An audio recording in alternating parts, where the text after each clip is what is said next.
I technically just woke up like 20 minutes ago. Speaking of which, in game it is Friday morning. You wake up. There is the sound of the second years getting ready as well that you wake up to.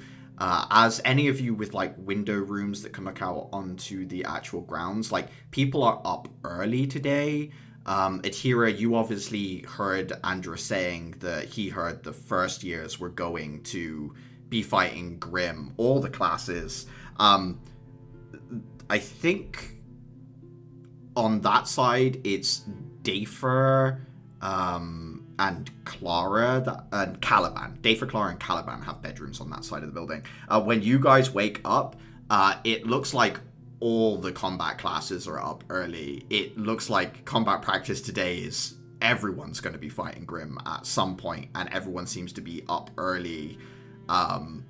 There's like a degree of energy and buzz about this place. It seems to have also like woken up the workshop students and logistics students who are like about but more watching, kind of similar to when you guys first had your duel on the school grounds and people were watching from classrooms and stuff. People are like perched waiting for this S-rank EK to arrive at some point. Yeah, the entire academy seems to be abuzz at present. What do you guys want to do this morning? One thing, what we are hearing are other students prepping for the fight with Grim, not Grim already being at. Not Grim already being here, just the academy waking up early, probably having been told yesterday what was going to happen, and there's like a mix of different energies. All of them have a buzz to them, shall we say, be it anxiety or excitement or whatever it is. Okay. Dafer is just gonna pack an extra bandage kit if he can find one, because he knows he knows we'll need it. Yeah. As well as. I'm just getting my spells in order. Heading to the workshop, or have you got them already and you just want to? Okay, yeah. Okay, heading to the workshop.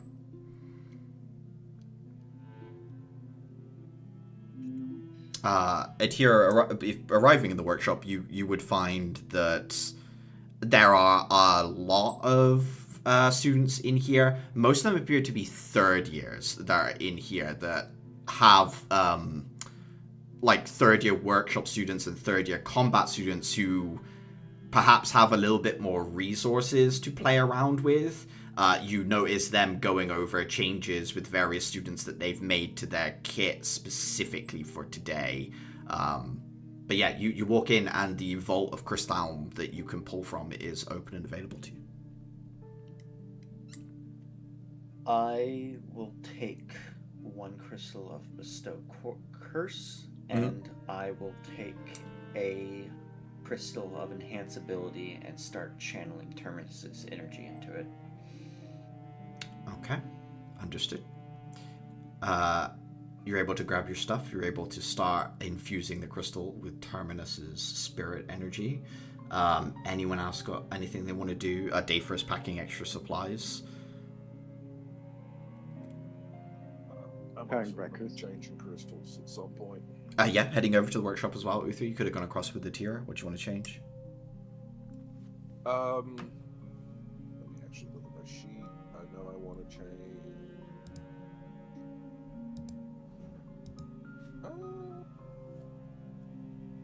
What is this thing? What are you targeting? If you're not targeting wisdom or int, I'm throwing you out.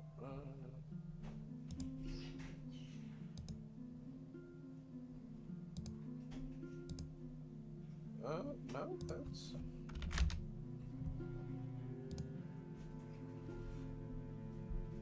And we'll change out first levels. Okay. My second and third level look solid. Okay. Changing out first level spell. Yeah, I just gotta figure out what I want. Anyone else heading for Crystal, or are the rest of you good with your kits for now? Good for My now. kit is the party endurance kit. I got nothing to play Okay. out there. All right. Sometime at, like, I think Adhira, you would get back to the dorm rooms. Axel would arrive not at a ridiculously early hour this morning. Sometime around 9 in the morning, I would say, is when he arrives. I think he would see Dafer packing equipment, Adhira coming back with some crystals, look at you both and say, Grim's a simple man. He has to fight all the classes in class number order. You'll be going last. Cool. I take it from simple man also means simply punches a lot, which means these are gonna come in handy. I point at some bandages. I don't know how he'll fight you. I know how he used to fight. He seems to have picked up a weapon since I last trained with him. Whether he'll use it in his fight or not, I don't know. What I do know is going last is not a blessing. He's going to pace himself, which means that anything he has left over will come at you. So That's what you nice. So what you're saying is we have somebody to blame.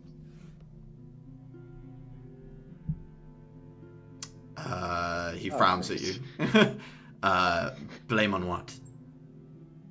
Now, everything he has left over means the classes in front of us before us were cowards, which is more than enough ammunition that every piece of pain we receive is what we can blame on them. You can tell Akira that she's a coward. I'll leave that to you.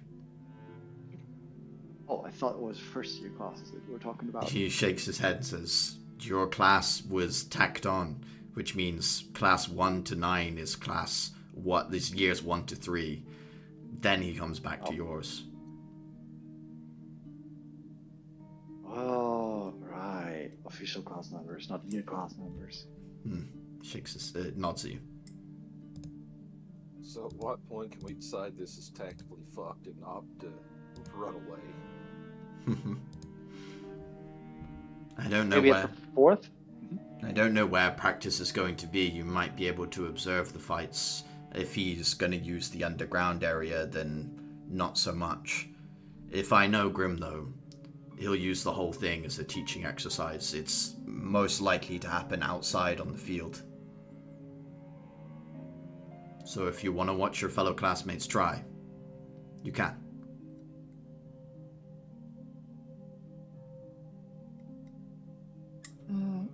Yeah, I Worth gather it just to data get is the information.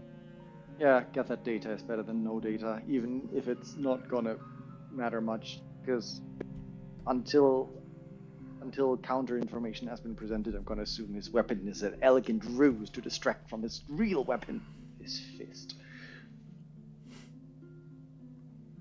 How's everyone feeling?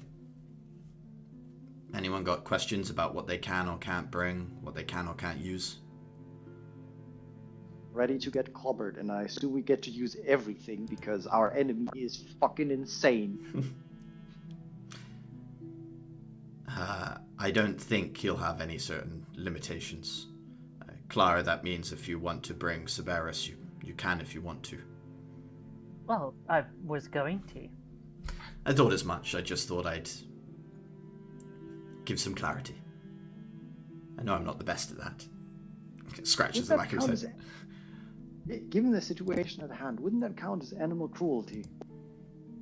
I don't even know if Cerberus, by all written laws, counts as an animal.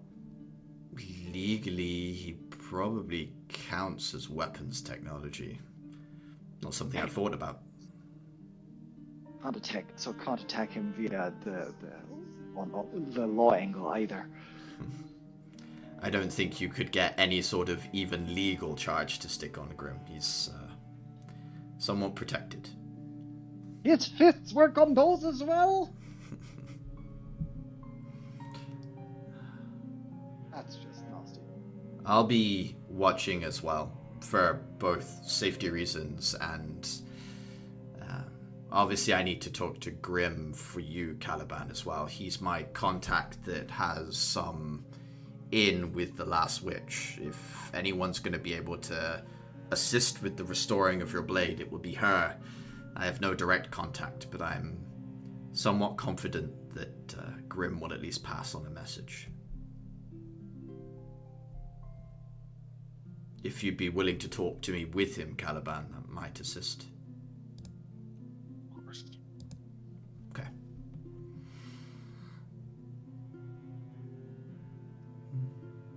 Before you run off, you have any advice?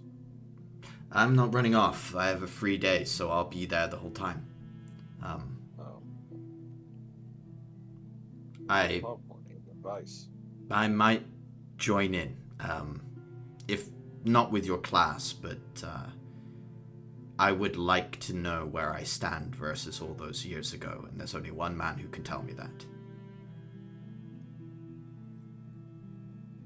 Well, good luck to you then. I have been practicing. I am confident.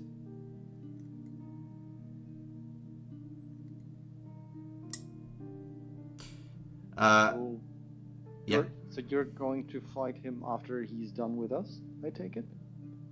Whenever he... That depends on him.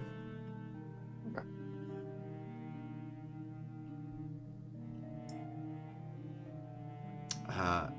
Is there anything I can help anyone with before we settle down, find some, he does air quotes, good seats? You can help me carry some snacks until we are there. I'm gonna grab some both for our waiting as well as for aftercare. That sounds good. I'll grab some pitchers of water and things like that as well. There's no knowing whether today is going to be hot or not. Yeah, sounds solid. Just to be hydrated. Axel will help you with that for a little bit. Not long after that, a bunch of the other first years are milling around outside your dorms when Mistel and Andrus come walking in, because of all the other first years, they tend to just be able to, the others will knock or need a reason to come over. Those two just walk into your dormitory all the time. Just, yeah, kind of. The two of them seem to talk somewhat closely as well as they're approaching the door. They seem to... Obviously, you guys don't see what happens 90% of the time in the other dorms, but they basically are, in some degrees, roommates and seem to be getting along a lot better lately. But yeah, they both head into the dormitory area. Andrus and Mistel give a little bow to Axel, who at present is loading up water pitchers under his arms, and they're like, "Sir," and he's like, "Axel will do," and she carries stuff out the door. Andrus looks around at your group, says, "How you feeling?" "I'm excited personally." And Mistel looks at him and says, "And I'm thinking of all the ways this is not going to go our way and wondering why we're doing it." I mean, I'm just prepping for inevitable concussions. Andrus looks at you and says, I can probably deal with those. At least a few of you. I'm ready to fight. Looking for a reason to blow off some steam. Andrus puts his arms around you and Tira yeah, you get it. If you save some of those concussion remedies for us, I can look to see that if there's some snacks left over for you from what I prepped for today. Bribery? I'm not above it. I'll consider it. I give him a knowing look. Mistel looks at you, Caliban, and is are you going to use your, family heirloom?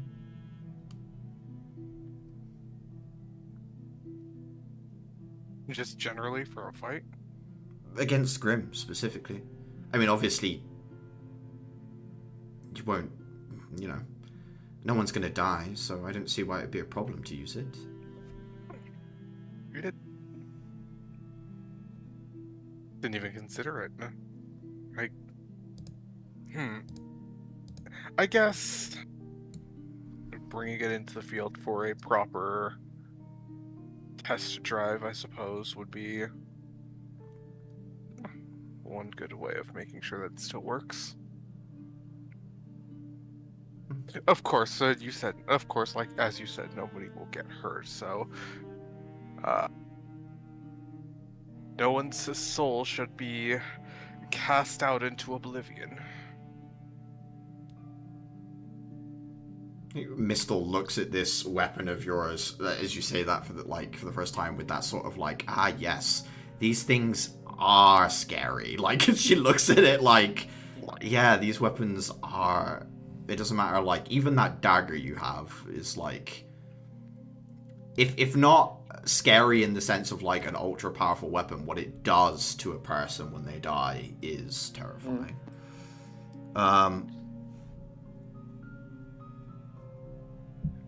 I feel like I have to, like, add a special property to any angelic weapons that I use that are capable of shapeshifting, and just add a tag that just says blunted effect. I put a cork on the end of it. So that at the end it still just does, like, non-lethal damage. Mm-hmm. Some sort of, like, safety feature, yeah. Just turn the tip into a brick. Suddenly it's lethal in quotation marks. Andrus will look at you guys and say, unless you have anything you want to do you want to come sit out on the field with us?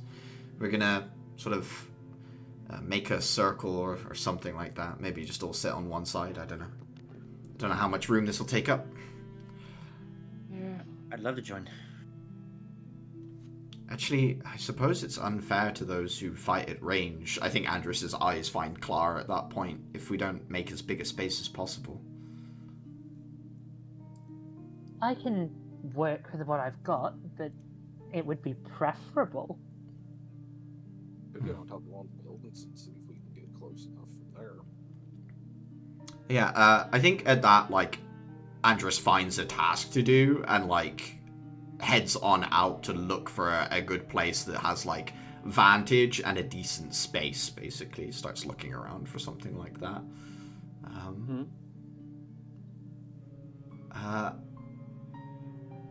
Unless there's anything in particular people would like to do, about 10 a.m.-ish, or like another 40 minutes from now, the buzz around the academy, like, picks up, and even from a distance with people around, you can see Grim. Like, he stands, you know, a good few heads taller than most people as he's walking through.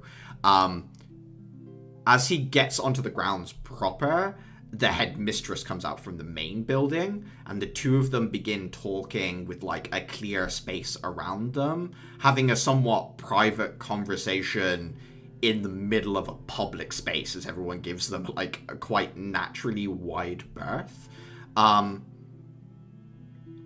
You guys are about half the academy away, so it's very unlikely you'd hear anything. I don't know if people are keeping a close eye on it at all. I would say from a distance they seem friendly enough with one another. Otherwise, a little bit later, he breaks away from her and makes the rest of the way towards your group. It is Axel that steps sort of out and says, thank you for coming to East Academy today and for giving this special training session. And Grim fixes him with, like, a sort of, like, half bemused, half amused face and says, no need for formalities, old friend. Claps him on the shoulder, big hand covers that shoulder up, and says, I was delighted when you contacted me. These are your students. He stands and looks around and says, some faces I recognize, some from broadcasts, and he points out some of the third years, and of course, from other things as well, as he looks over your classes.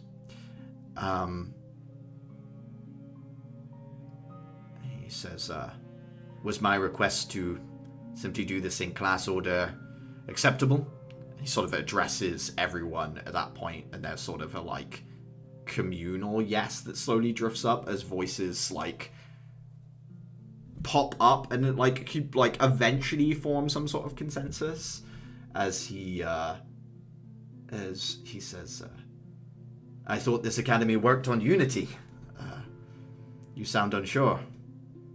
I don't know if any of you would like to object or say that you want to go first or anything like that, or whether you're happy with how things are. I'm happy with how things are. In which case, the yes comes back a little bit more unified between all the classes at that point. Axel says, I do have one request. I would like to join in the exercise. I feel that a high-level demonstration between two EKs would also be of benefit to the students. And Grim says, that certainly takes me back. I accept. Perhaps it will serve as a expectation-setting measure.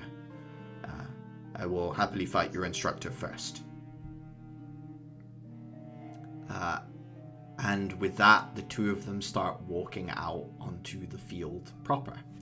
I think the best place you guys could have sit is like there's probably some sort of, not quite bleachers, that is what they're called, right? Where it's like the empty frame with the seats. It's like an American thing, I think, right? Yeah. It's not quite that because it's a little bit more solid than that. But there is a tiered area that is for observing various like sports club activities and things like that. So that's probably where you guys would be sat, either, you know, higher up or lower down, wherever you want to sit. Is Cerberus, like, sat up on there with you, Clara, or do you have him, like, off to one side? Presuming it can hold him, yes. Yeah, because it's a little bit more, like, a solid actual structure. He would be able to sit on it.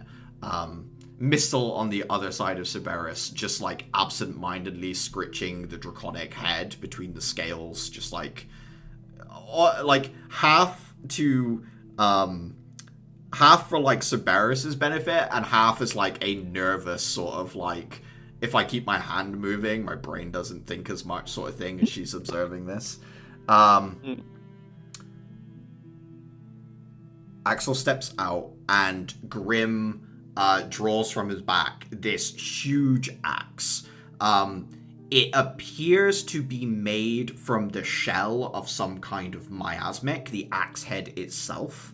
But it is covered in a thin sheen of metal, as if dipped in metal. And the handle of the axe appears to be similarly crystalline treated with that same metal. So there's like a crystalline handle, solid shell axe, that he then tosses to one side, and the impact of the blade is heavy enough that it like sinks axe head all the way down into the ground, leaving only the shaft kind of like sticking out at an angle as the axe self buries itself into the field.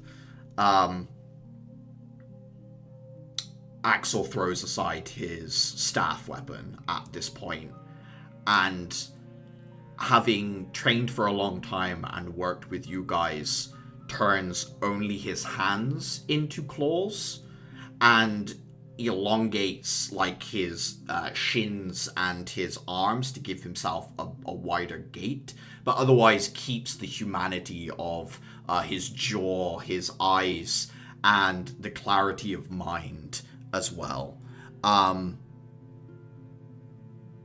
Grim seems surprised by this. His head shifts a little to one side as if taking it in to begin with. The fight that ensues is savage, but it is quick. It is a lot of Axel attacking and a lot of you guys struggling to keep up with why his blows don't land. Axel is much faster than Grim is, but all of Axel's attacks seem to stop short, and there's no consistent barrier of shell around Grim. By the time Axel is somewhat worn out from the constant offense, Grim lands like 2-3 heavy impacts, all focusing on the more humanoid side of Axel, enough to make Axel drop to a knee before the fight continues. In the end, Axel never lands a blow, but does get Grim to like back up a fair few paces eventually before being not quite knocked out unconscious, but hit hard enough to send him sprawling. The shell barrier breaks, and Axel holds up a hand in yield. The fight itself may be a minute in length. And yeah, you feel like Grim was pushed a few moments, but otherwise Axel's full might was not enough to really bring him down in any meaningful way whatsoever. Grim helps Axel to his feet, and they both bow respectfully to one another. Grim says, an interesting variation on your original transformation. Your intellect was retained, but your invulnerability to certain stopping measures is limited. I found weak points easy enough. Perhaps a little more work, and you will have something very interesting. It's good to fight you again. And a mixed look on Axel's face as he turns back towards the classes and says, your main objective is to try and land as many blows as you can on Grim. Do not worry about falling. Do not worry for your safety. He is more than capable of measuring his blows, and I will be here in order to deal with anything that gets out of hand. Use this as an opportunity to push yourself as hard as you can and learn your limits. I'm sure Grim will have more to say, but I wish you all luck. And then he strides off the field and sits back amongst you all. I don't know if anyone wanted to do anything during the fight or wants to do anything as the first class of year 1 gets up to fight, but yeah, Axel sits amongst you. I'm watching to try to figure out why the hits aren't landing. Give me a perception check, I would say. I would join in on that one. Yeah, perception check. You can have advantage because of you've got the tactical display thing that you use. Mm-hmm. So yeah. Does that mean Uther gets advantage, or we both roll? Uther rolling, Dafer with advantage. Both of you rolling. Dafer specifically gets advantage on this.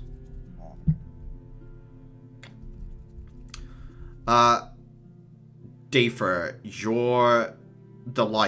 the crystal display thing that you use just registers the Grim is using his shell barrier. However, for the blows that landed, you would say the drain on the energy reserves he has was minimized somehow.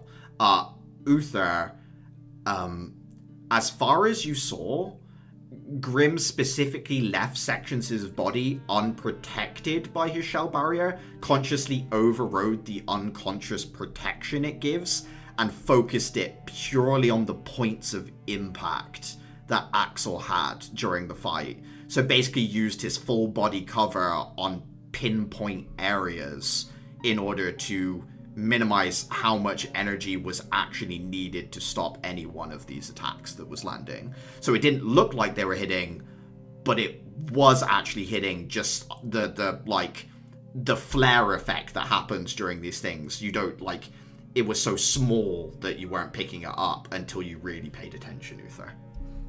So literally, you have to overwhelm him with hits. You cannot just do one at a time. It's very inefficient to hit him with one attack at a time. As long as he sees it coming and can focus on it, Uther, it looks like it would be near impossible to hurt him. I am just going to mention that offhandedly to the group, so everyone's aware we're going to have to jump him. Do you, at the point where, like, Mistle, Carl, and Aiden are standing up, are you telling that to Mistle, or are you telling that only to your class? I'm just wondering, Uther. I have no reason to not tell Mistle. Okay. So yeah, I'll just say it loud enough that anyone that can hear can hear. Hearing that, Mr. pauses for a second, looks at you, and then nods like, okay. And then heads out to the field as well. I think Axel would have sat probably next to you, Adhira.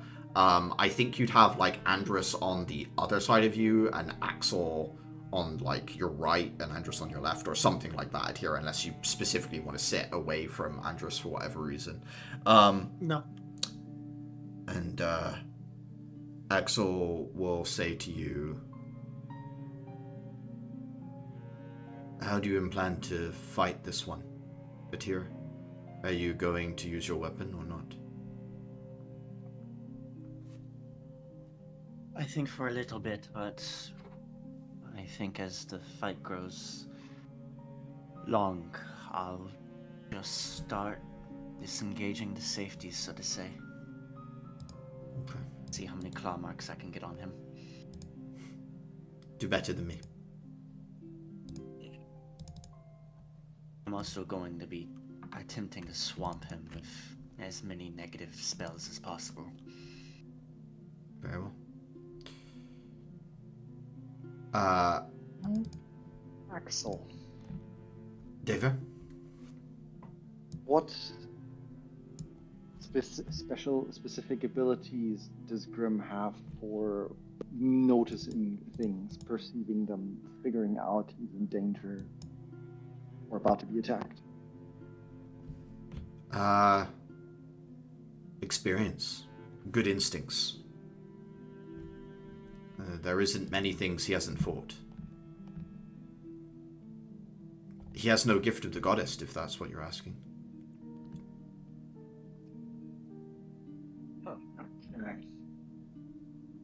Because if I understood Uther correctly, that means we need, like, the key to get through to him would be to strike where he is not fast enough to position his shell, but that would mean surprising him, which is going to be difficult regardless.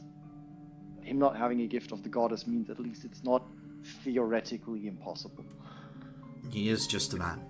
A strong one, but he is a man.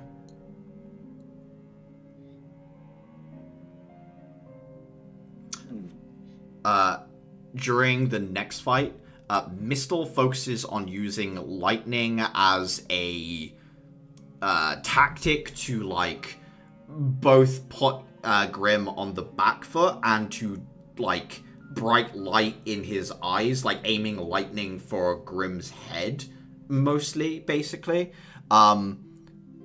The first time it works quite well, and Adel and Carl are able to close in. Grim isn't able to use his, like, specific barrier trick, instead, like, uses the normal version that you guys would use.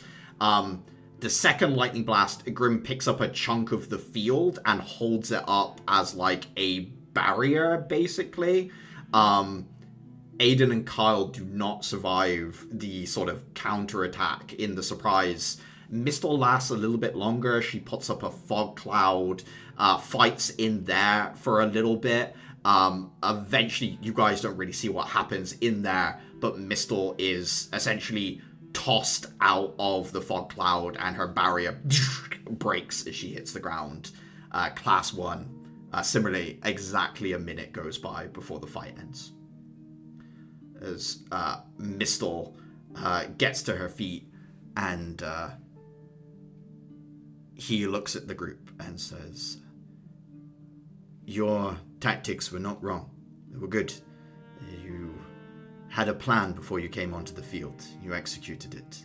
But when it went sideways, you weren't able to adjust quickly enough. You had the right idea in cutting off my ability to see, but you also cut off your own. In the end, the difference in our experience within there was all that mattered. You were focusing too much on highlighting my weaknesses and forgot about your own. But you did well." Mistle takes the stand again, and the second class comes out. Andres, Niall, Casper, and Chiruru stand up and head onto the field. Andres gives you a smile at here and says, "I got this." I'll be rooting for you. You'll beat him. He'll write papers on you. Make the front page. On second thought, maybe I won't. He heads up. Don't worry, I have bandages. Lara. Hmm? In terms of surprising him, I think you are pretty much our best bet. Well, I understand where you're going with this. I just don't entirely agree with your assessment. I can't think of anything else that we could realistically throw at him overall. Oh, well, So I'm following up to the part where you have decided, let's put it that way, that the best way to deal with such a strong shell barrier is to hit him by surprise so he doesn't have a chance to move it. I would argue that he has been doing this for so long, and by the time he gets to us, he'll be used to moving the barrier in response to single direct attacks. If you spread that barrier thin enough by hitting him with multiple things at the same time, you leave him with two options. Spread the barrier thin enough that it manages to block all of them, but probably doesn't block them all fully, or he has to concentrate on one and let the others slip through. I've yet to see anything that indicates to me whether he can spread it out that far.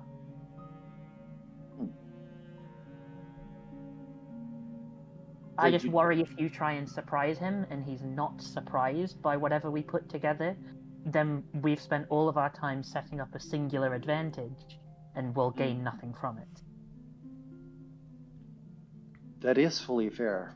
It's just the only idea I had. Do you disagree that hitting him with multiple things from different angles might not be worth it? No, that was what you're saying is what I was planning to do. Hold my attacks off till someone else is about to attack and just go for two at once. I wouldn't have assumed that does too much, but I'm willing to be entirely wrong on this. I'm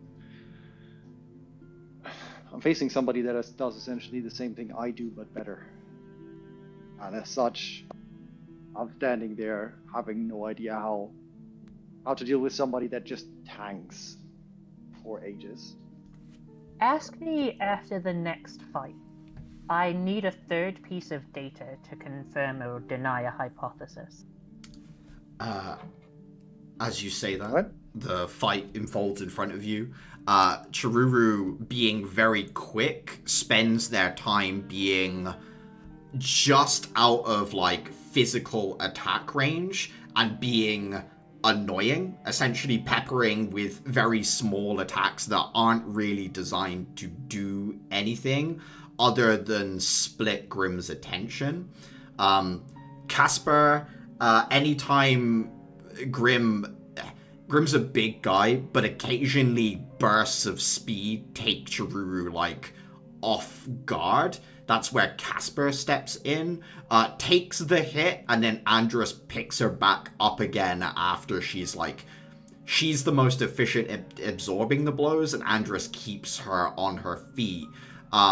Andrus basically uses the reach of his lance to occasionally poke in strikes, and a few times, because of Chiruru's constant distractions, Andrus does manage to land a blow.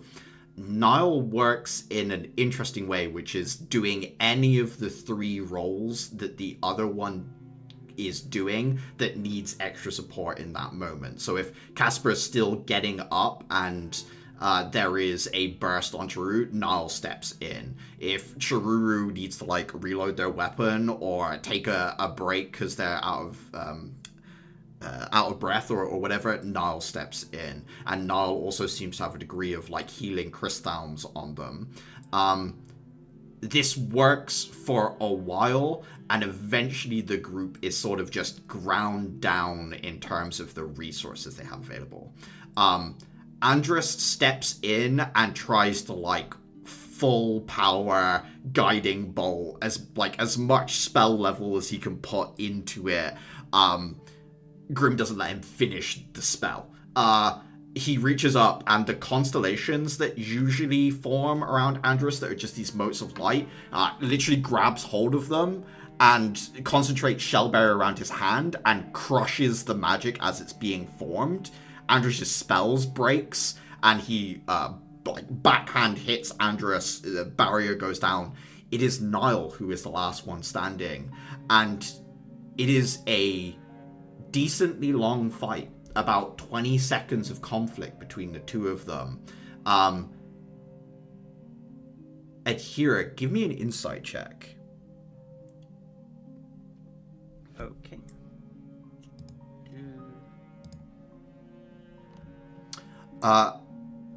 You recognize some of the technique Niall is using. There's a few stunning strikes woven in there.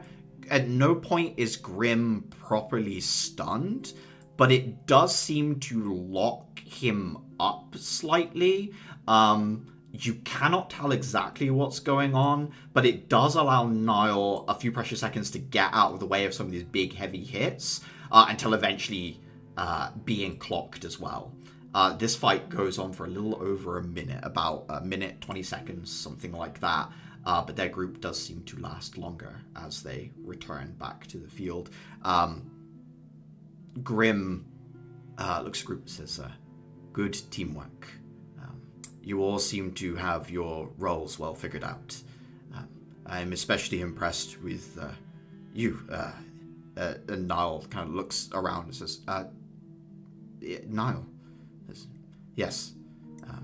It is obvious you have worked hard to keep up with your companions. You have done well in emulating all of them. I look forward to seeing what you do of your own volition moving forward. Looks at Andrus and says, it is obvious these powers of yours are great, but there is a degree of reliance on them that I feel needs working on.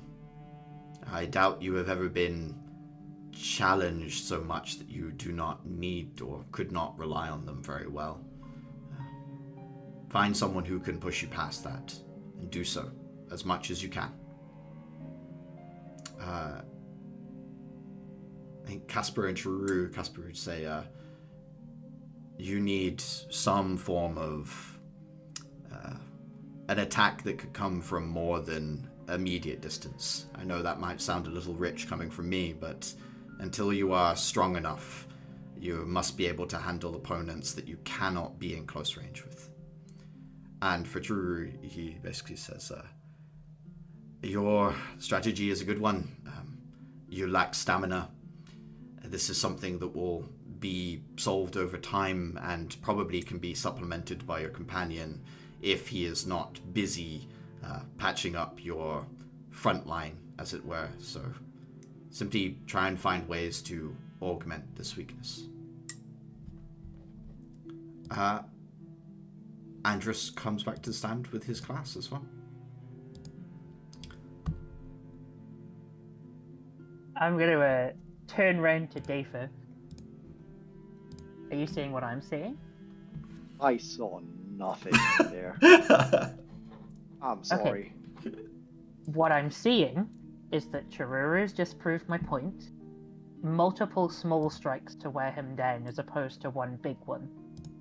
I'm also thinking, I don't know how possible this is, maybe by the time that we get to fight him. All of these fights have lasted a minute. Maybe just a little over, just a little under. He's making concerted efforts to try and finish them within a certain amount of time. I don't know how long he can keep up his barrier trick.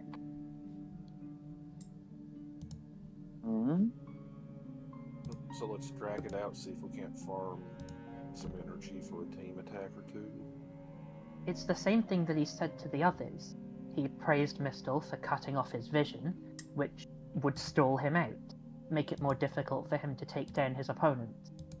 He praised Chiruru for tripping him down and complimented what they were doing, but the issue was stamina.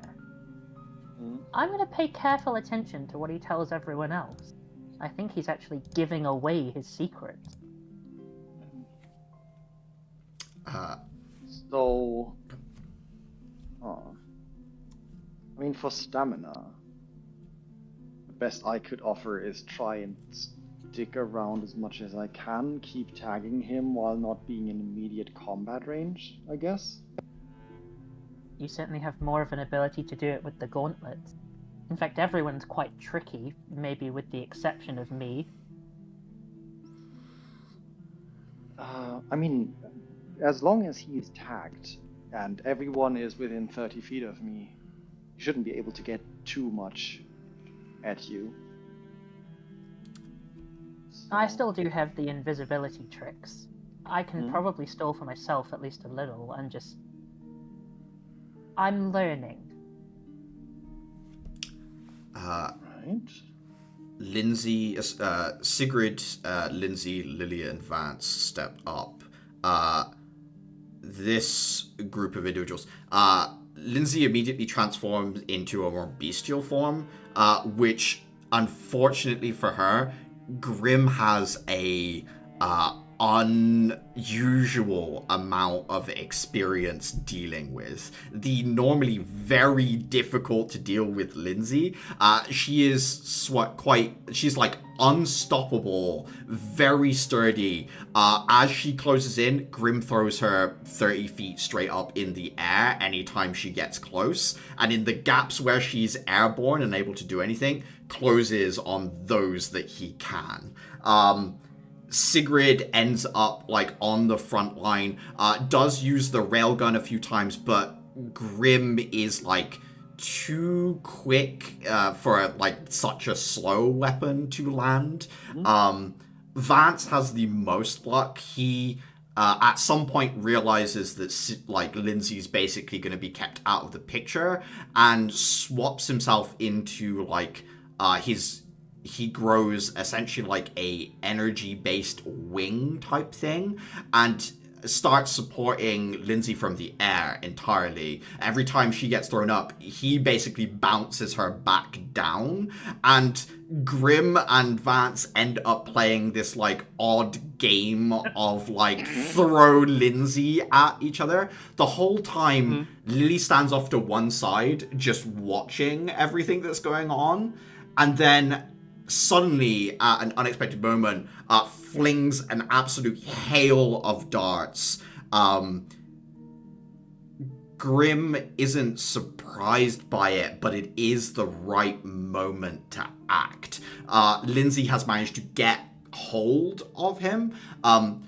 However, Grim turns and essentially uses Lindsay as the defense in that moment, like a split-second, like, reaction to reading how strong the attack's going to be, whether he can react in time and what he can do, is able to use Lindsay, eventually is able to knock out Vance, closes on Lily, and the final bit of the fight is just him wearing down Lindsay's barrier with like a degree of overhead, just slamming his fist down until Lindsay's like embedded in the field and the shell breaks eventually. and he helps her to his feet and just says, a ability that I recognize, the strengths of which are many. However, you need to be prepared for an opponent that will not fight you directly. All I did was took out your support, and in the end you were left alone, somewhat unable to... You can take a lot, but you do not give out too much that I need to worry about. I would focus on your offense. It seems to me that you use a weapon that allows you to avoid conflict as much as possible. But in this moment, I was just able to space you out. Sells Vance, you had a good plan supporting your ally. However, you offered no other contribution to the fight, and the same could be said for you, Lily. You accurately read me, and you were able to surprise me, for which I, shall we say, I'm impressed. However, you did nothing else to contribute to your allies. You could have kept up pressure the whole time instead of standing there with your analysis. Looks at Sigrid and says, an interesting weapon. I am not a fan of these trick blades that people use these days, but I see the benefit of what you were trying to do. Had you coordinated a little bit more with your teammates, had the attacks come at the right time as Lily had predicted, if you'd used the weapon you had, perhaps that would have been more effective. Consider working together a little tighter, especially you two. He points at Lily and Sigrid. Next. Hira is going to turn towards Clara. How many more classes until us? That's the last of the first year, so there's second years and third years, but I don't have to give a full description of each. We can skim over it. I just wanted you guys to know what the other first years are up to. Yeah. So what was Sigrid's review again? Sigrid, basically, he had good things to say about her in general, but felt like she was acting alone too much, whether that's her fault or a general teamwork thing. But basically that fight went back down to like a minute exactly before the fight was over. And here's going to look at Clara and ask, how many open slots do you have for crystals? 1, probably. Unless I want to ditch Severus, but I don't think that's a good idea. Oh, it's like head turns towards you. I would never, my love. I have an idea. Do you think you'd be able to go grab a crystal of Bane? Sure. Why Bane? I'm going to try and weaken him to my curse. See if I can lock him down from the start and give us a lot more time to spend.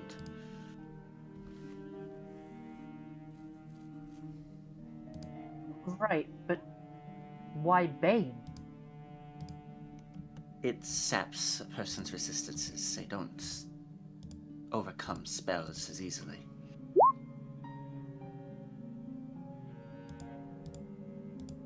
Bless doesn't do the exact opposite. It does slightly different, so the effect wouldn't be increased as good.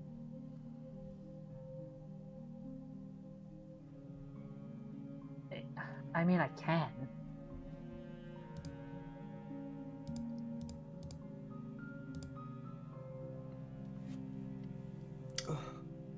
Maybe, do you want to... I just don't want to leave. I'm in the middle of some core analysis here. Give me the card, I'll go grab it and come back. Fine, yeah, fine, whatever.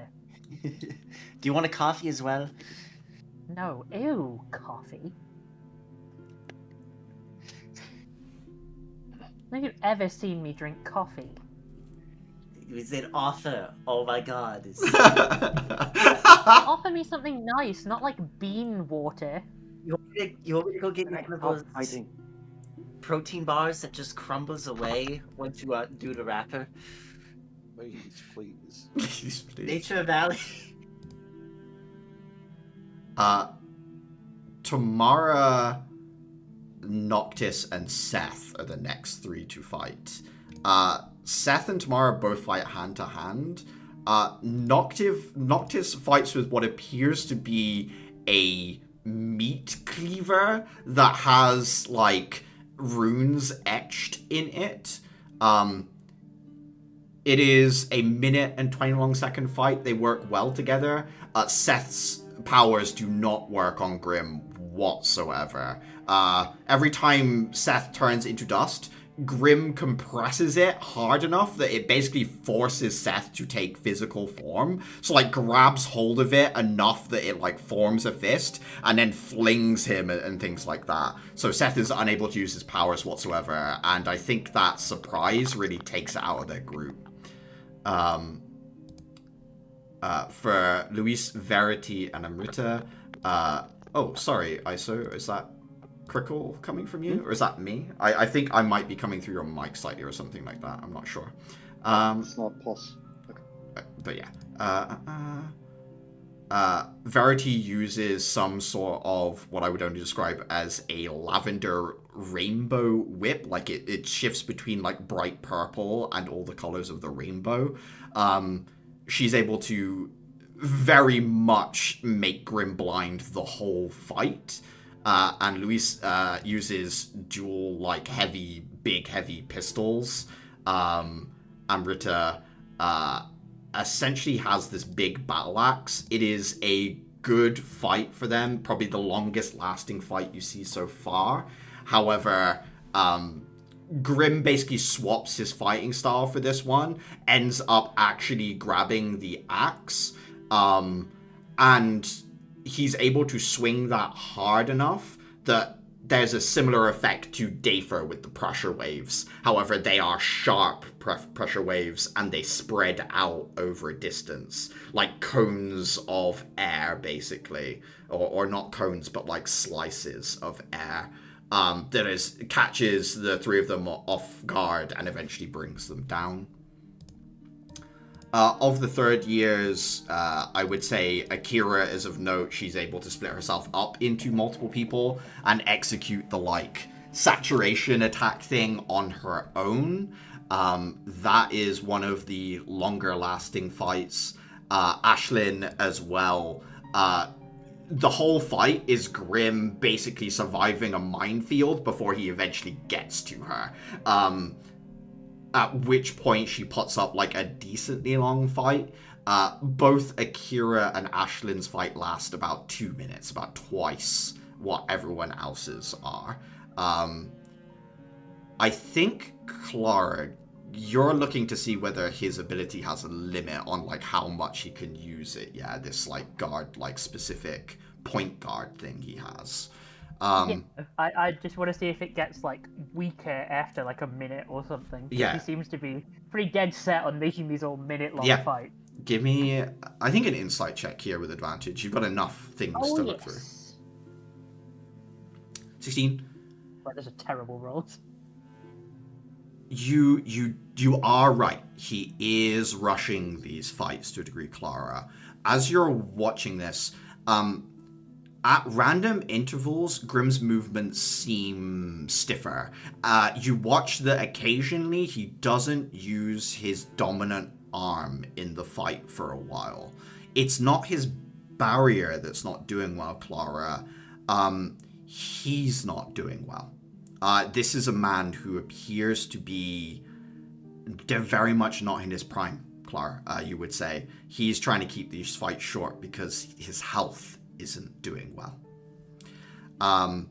The barrier, it does seem like he can do it indefinitely. However, saturation stuff, as you said, those mines that are going off, he's unable to use it against like big AoEs and things like that.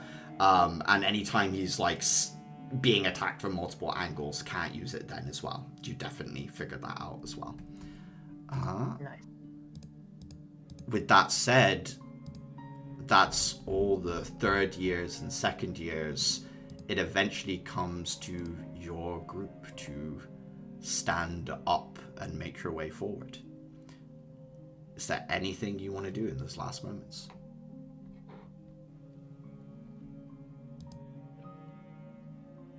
I will hand Clara the bank crystal. Thank you kindly. You still have that thing where, like, if somebody rolls higher or lower than you, you two can switch. I don't even know what it is. It technically does have a name, but yes, it's here somewhere. Okay. I just need you to go before me.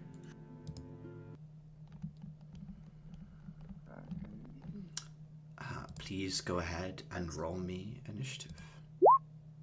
It's been a while.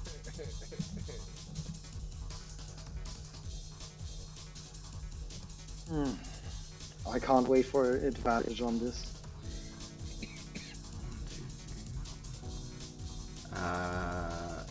Would you use Caliban to be right back, or is Caliban back?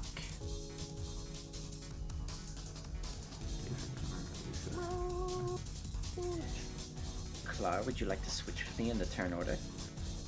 Well, you want to switch with me, so yes. That's fine. Yes. What am I taking? 20. Take 11, 14. Let me know when you've swapped. There we go. The one time I rolled good on initiative. I'll quickly roll for Caliban as they appear to be right back, and then we'll see about turn order as to where things are. Does your plan still work out when Grim is in between you two? Because strictly speaking... Okay. Grim has dropped their axe like 10 foot to the right hand side and brought his hands up in this like wide brawler stance you've seen him use the whole fight, Clara. I think you can be up to about 100 foot away from him, as he's at like one end of a field. You could be all the way at the other. I don't know how far exactly you want to be. I mean, I'm gonna have to be pretty close to start with, because this whole plan hinges on... Chris, what is the range on Bane? I presume you have it up. 30 feet. Oh, okay, I'm gonna have to actually be really close. Okay, you're within 30 feet of Grim as the fight starts.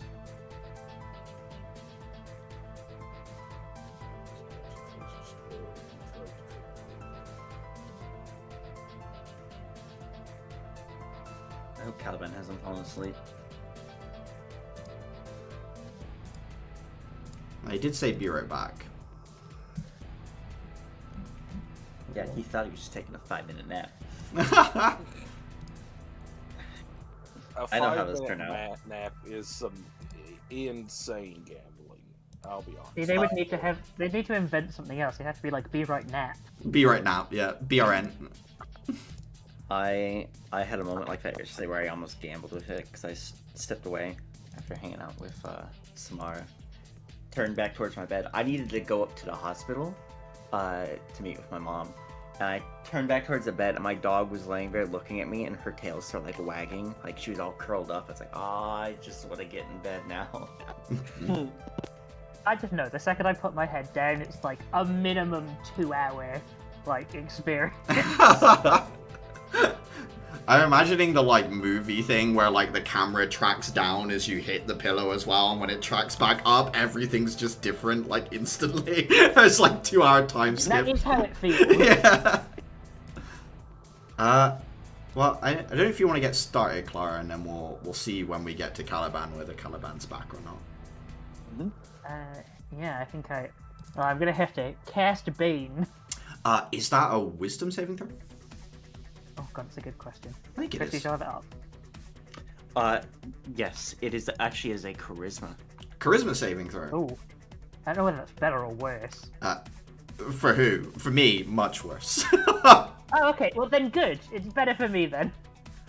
He fails the save. Bane goes off. Okay, that has to be my action. I will withdraw 30 feet. End my turn. Assuming Dafer is at the front of the formation, and probably Caliban. I don't know whether anyone else would like to be in front, but that's what I assume your formation is. I am about 30 feet back as well. I'm kind of circling like right behind Dather and the Caliban then. Okay. 1 second.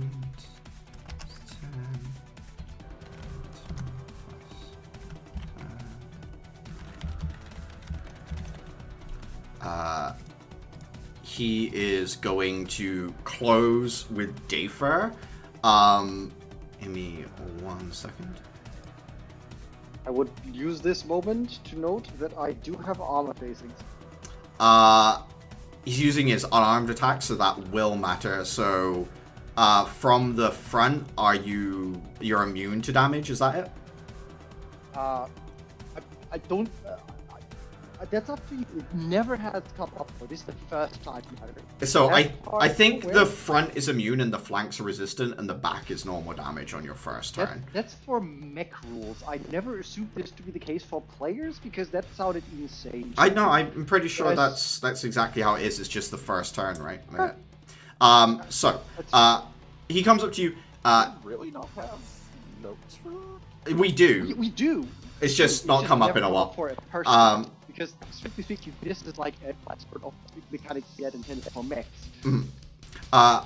He is. Yeah, I see that. He looks at your armor. He does seem to understand some of the rune work as he approaches you.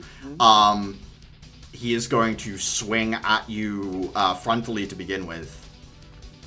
17 versus AC would hit.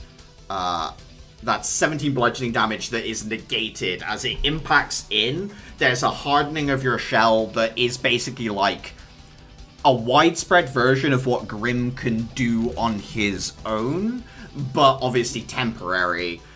Seeing that, he understands and will step around you and bring his elbow to the side of your head. So attacking from your resistance side. 19 hits, and you take 4 points of bludgeoning damage as some of his hit goes through the barrier. Cerberus. I will send Cerberus up towards our foe. Yeah. Pains me to say that. I think I am going to spend his action using help to give Uther advantage on the next attack he might make. Yeah, I think advantage. I don't think Cerberus can give a teamwork point, so I think that's probably just you guys for now. So yes, but Uther still gets advantage no matter what. Okay. Cerberus basically just like gets in Grim's face in a sense, like posing a threat but not really engaging too much. Is that the? Yeah, I think so. Okay. Uther.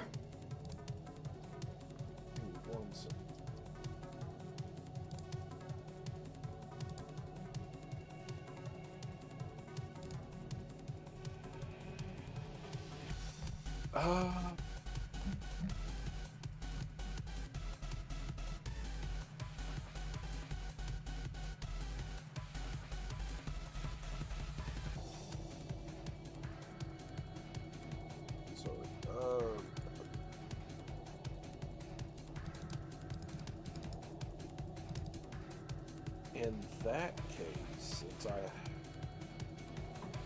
here's like you've given me advantage, and I already have advantage on my first. So, Oh well.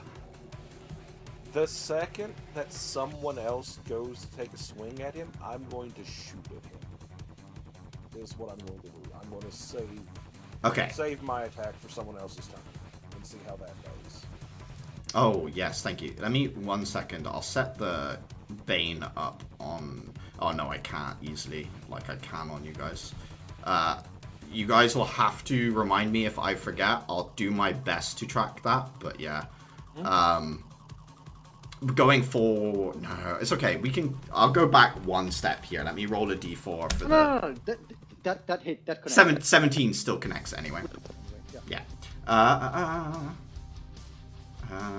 Dang. I put a purple dot on him, but I understand. All good.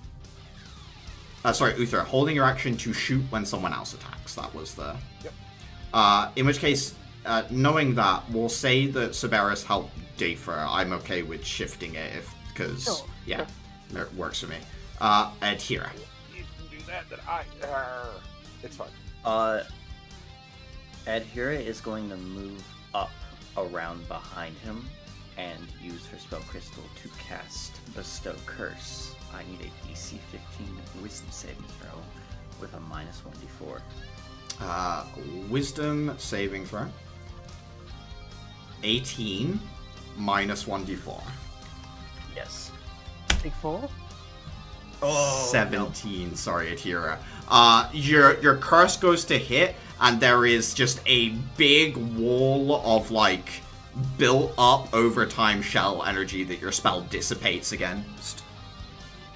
I will use a key point for the disengage and step back 25 feet. Do we have a Caliban? Roach?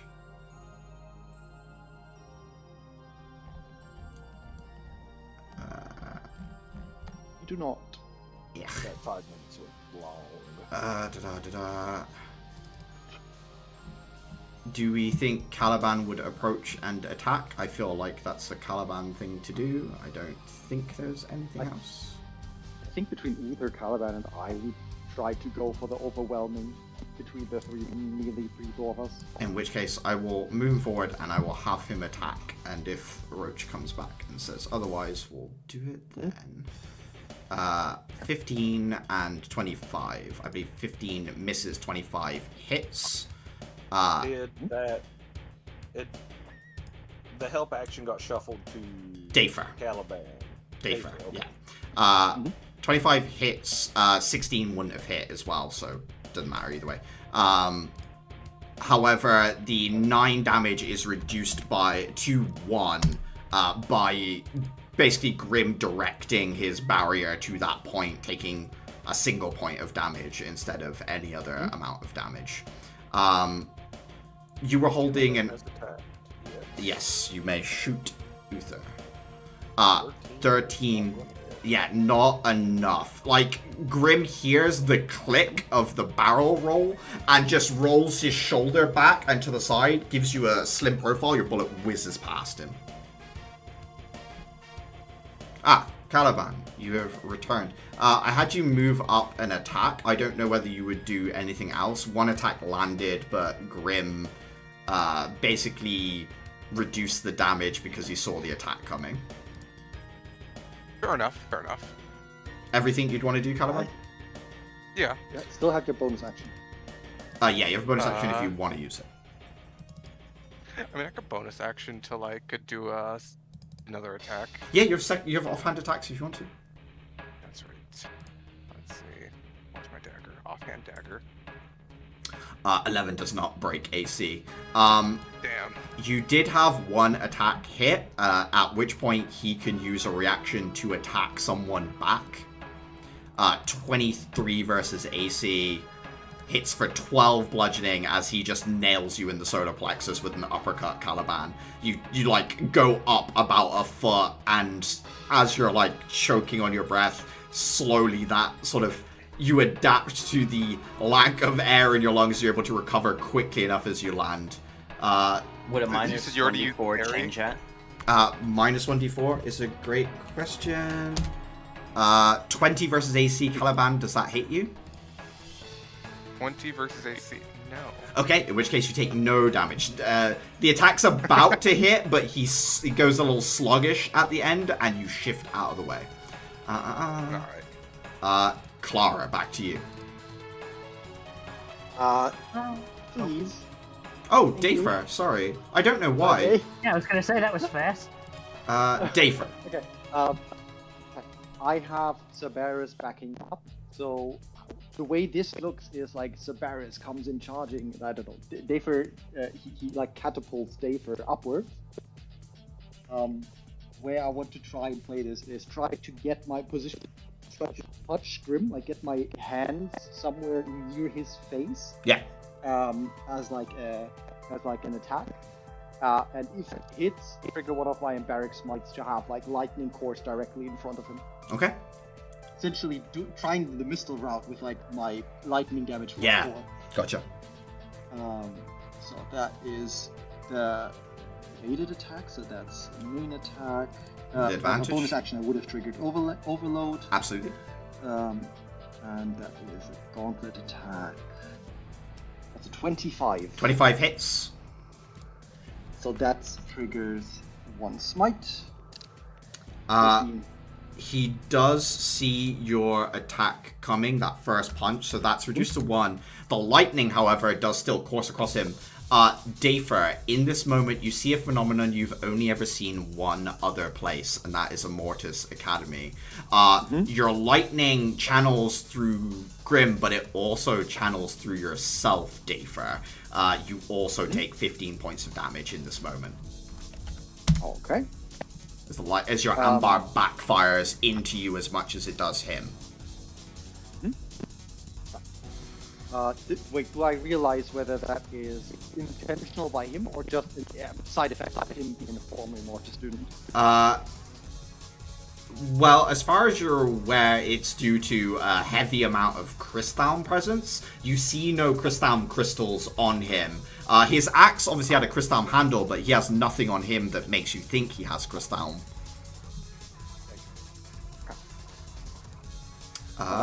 Yep, David.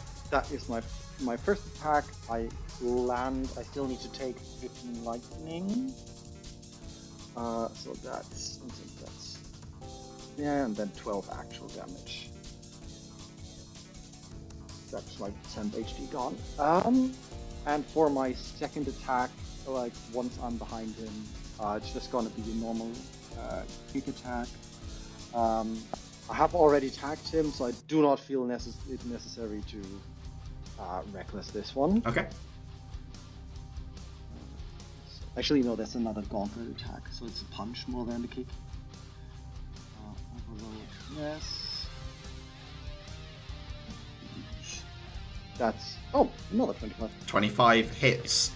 He can still see your attack coming, as this is a chain of one at a time attack, so the damage is reduced to 1 as he blocks it with the shell barrier. Alright. So the way we do this simultaneously is not do a lot of attacks like one after another in a turn, but like attack prepped. Yeah, holding actions or using teamwork attacks, like using teamwork points to land attacks at the same time, that will work. Okay. That's my turn. He is tagged now. Yeah, Clara. Okay, I'm gonna try this and see if it works. Yeah. I will spend my bonus action to steady aim, and the Triad attack him with the radiant version of my weapon, just so I can assess potential damage. Yeah. 20. 20 just hits. And that's sneak attack, which would go through as well. I think he would be able to reduce the initial damage, but the sneak attack damage would still come through, because that is what I would say in my head is by definition, like an unseen, like it's the unseen element of the attack that makes it a sneak attack by my mind.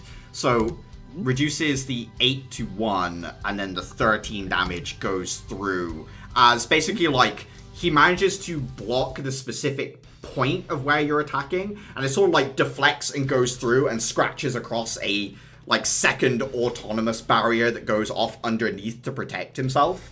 As yeah, you manage to like get a little bit through, Clara. Nice. I will, as part of making the attack, I will spend a point of patience to enter stealth. You roll a stealth check at this point, yes? Yes.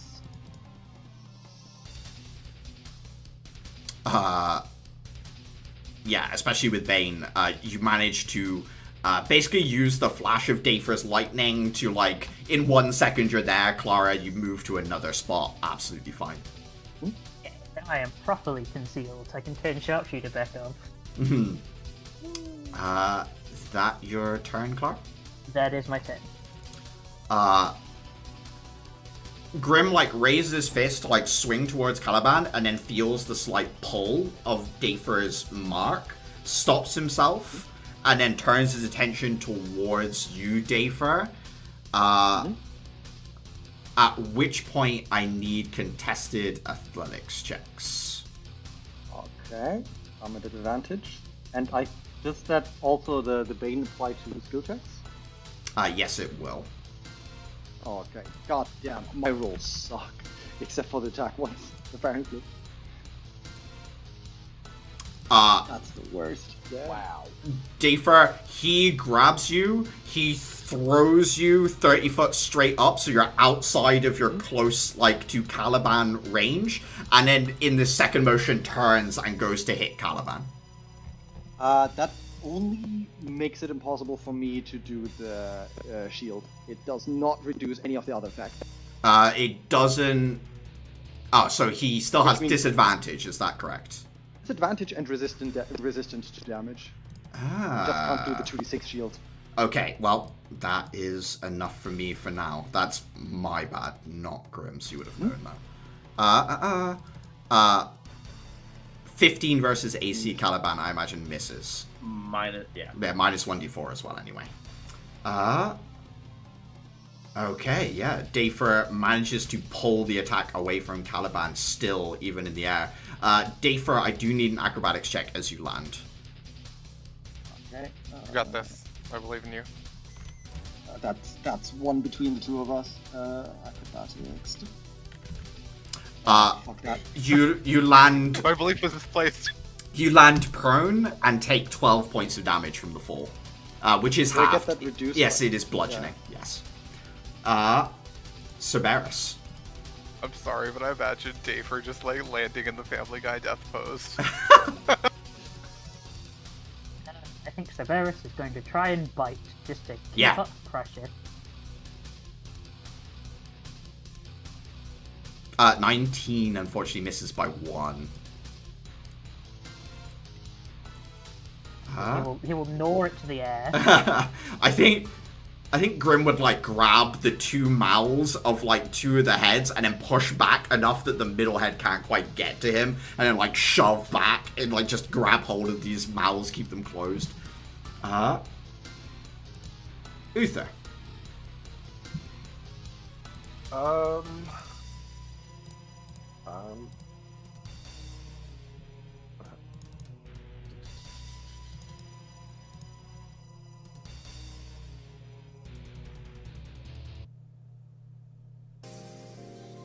Bonus action, I'm going to use Zephyr Strike.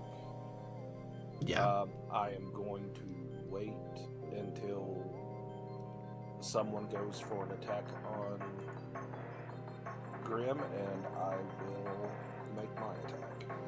Are you going to use another attack with the gun, or are you getting in close? I'll be getting in close. Okay. And are you... Your weapon has reach, right? So you're 10 foot away, I imagine? Yes. Okay, cool. 10 foot. Alright. Using Caliban as cover, you put Crystal energy into your blade and prepare to strike. Adhira. Adhira is going to weave her way through the battlefield, and coming up behind Caliban, she is going to cast a spell. Caliban, a hand rests on your shoulder, and you feel Adhira's voice almost against your ear as you come under the effect of Warrior's singular focus. A necromantic tale is passed upon you, and the effects are: the target of the spell cannot cast spells, but may still concentrate on them. As a bonus action, you, Caliban, may designate a creature within 60 feet. This creature is under the effect of Hunter's Mark. This cannot be counterspelled, as it does not count as casting a spell or require concentration. So long as this creature is Hunter's Marked, its damage against you is also reduced by 1d6. Only one creature at a time can be marked this way, and any attack you make against a creature not marked by you is at disadvantage. So you can Hunter's Mark... Oh, go on. When the spell ends, and a creature is still Hunter's Marked by you, You lose HP equal to all damage reduced by this spell. So Caliban, you can Hunter's Mark Grim if you want. Any attacks that he'll deal against you you'll take reduced damage. But if he is still stood at the end of the spell, you will take all that damage at the end of the spell, basically. So like it will store the damage up that it saves. I don't know, man. That's scary. You got this. It also lasts for 1 hour. I will use another point of spirit as my spectral arms unfurl. I will need a DC 15 dexterity saving throw from Grim. Yeah. 13. You will take 2 rolls of d6. And this is an AoE, so that's a full damage hit that goes through against his. Yep. You're not next to him, Atira, for that, or is that a 5-foot range thing? That is 10 feet. 10 feet. Okay, then you're good. And I will back up. All right. Be my turn. Caliban, you can Hunter's Mark with a bonus action if you would like. Yeah, sure. Mark in the Empress chat if you need it. Alright, he is Hunter's Marked. You get the extra 1d6 damage, and you take 1d6 less damage from him. And it is my turn, so I guess I will just... Hits. and I guess roll 1d6 as well. Yeah, so I'd say that's reduced to 1, but the Hunter's Mark will go through as he manages to barrier the 11. 5 damage goes through. As a reaction, he will counterattack against you, which I think is at disadvantage still from Dayfra. 22 versus AC still. Oh, hang on. I'm gonna react. Can I reaction against that? Well, hang on, I have to bane it. 21 versus AC, and now you can reaction against that. Let's see. Fuck it. I'll react with shield. Okay, so you're gonna use a crystal to like fully block it, yeah. His hand is like being pulled away by this. Cannot cast a spell. Oh fuck. Yeah, Caliban, you can't cast shield. Sorry. Yeah, your friend is just cursed. Fucked me. Caliban, you instinctively go to use a piece of your toolkit that you've relied on for a long time. It is not there as you get clocked right in the face for 12 damage. Lord. You can't reduce that damage by 1d6 though. You can reduce it by 1d6, that is right. Take 3 less damage, so 9 damage total, Caliban, as you get hit square in the face. Don't worry, I'll keep Nothing track of more all than the the damage. 0 you would have took. I want Adhira to know that Caliban, even though he's not looking directly at her, he's fucking glaring. You did this to me. Caliban's vision goes all the way around the world and is drilling into the back of that hero's skull. I'm imagining, like, Caliban's nose, like, flattened, blood everywhere, but mysteriously not getting in his hair. Just, like, all over his lower face, but, like, not in his hair whatsoever. It's like he's... Okay, second attack. 20 hits. Alright. That is reduced to 1, but you still do get Hunter's Mark. 3 damage goes through. Anything else, Caliban? I think that'll be all for me. Caliban has made his attacks. I just realized Grim gets a saving throw at the end of each of his turns against Bane, right? No, he doesn't. Bane isn't... Ah, interesting. I would Yeah. also like to note, Caliban, you took half damage from what Grim did to you due to Dayfa's rune You take... effect. Get 3 health back, Caliban. Uther, yes, you held an action. 24 hits.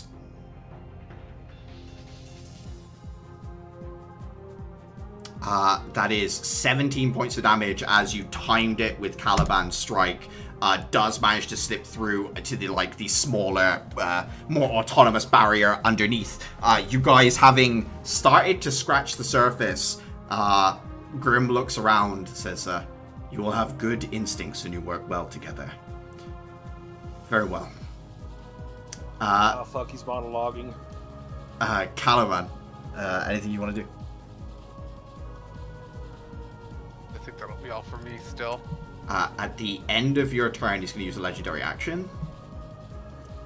And he is going to strike Dafer. 17 versus AC Dafer. Yeah, that does hit. 19 points of damage. Minus 1d4. Minus 1d4 to the 17. One sec.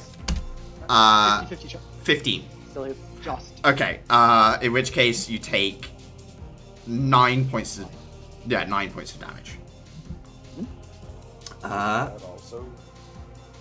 No. No, Bane doesn't reduce damage, just to hit. It's only Caliban that gets the reduction. Yeah, Yeah, that's the Hunter's Mark thing. yeah, Dafer, your turn. Okay. I need to think. Can either tag him, or I can do help. I feel like tagging him might be more worthwhile than anything else.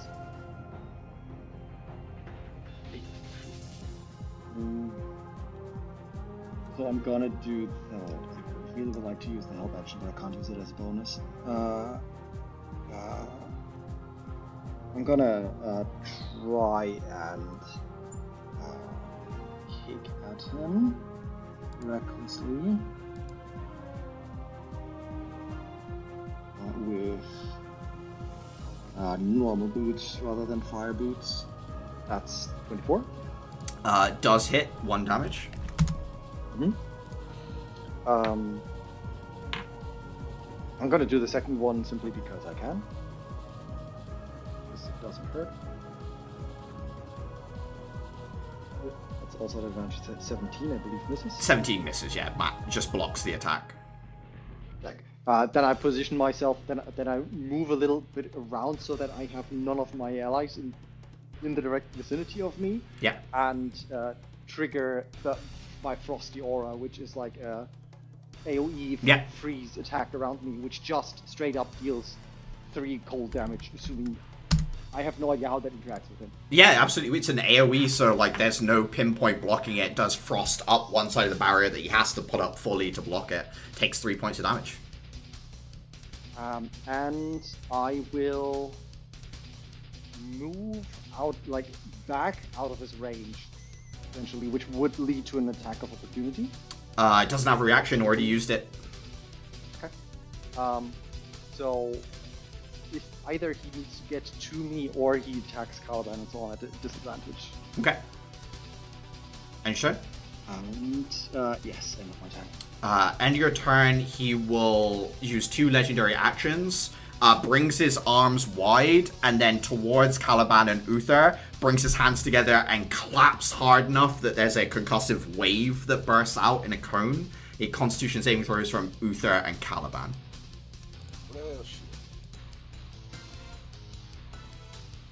Caliban, you make the save. Uther, you fail.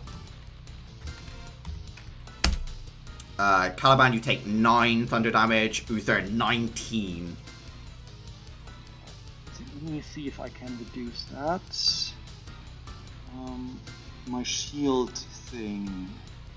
It's 2d6 reduction. Is it attack roll? Takes damage. Yeah, just takes damage. Then you can reduce it. Yeah, so from behind Bane, you'll see suddenly shimmers of runes swivel past him just in front of Uther, reducing his damage by 4. So that's Uther reduced by 4, and Caliban, you can reduce the damage by a d6 as well. You took 9. Is this something that I can... Uncanny dodge? No, it needs to be an attack roll for uncanny. Okay, yeah, I figured that'd be the case. Evasion is what this... No, not even evasion would be for this. You take 5 damage. Points up to my hit points 6, 7 now. Nice. Very, very upsetting. I hate it. Clara. Right, guys, how close are we to engaging in the plan, or shall I keep trying to hit him? I mean, Dafer is mostly trying to keep him occupied so that he can't do melee attacks effectively. That's as long as he does that, he can't join teamwork efforts. You guys are whittling him, I would say. There hasn't been any, like, majorly big hits, but you guys have been dealing a consistent amount of damage, you would say, from your side of the field.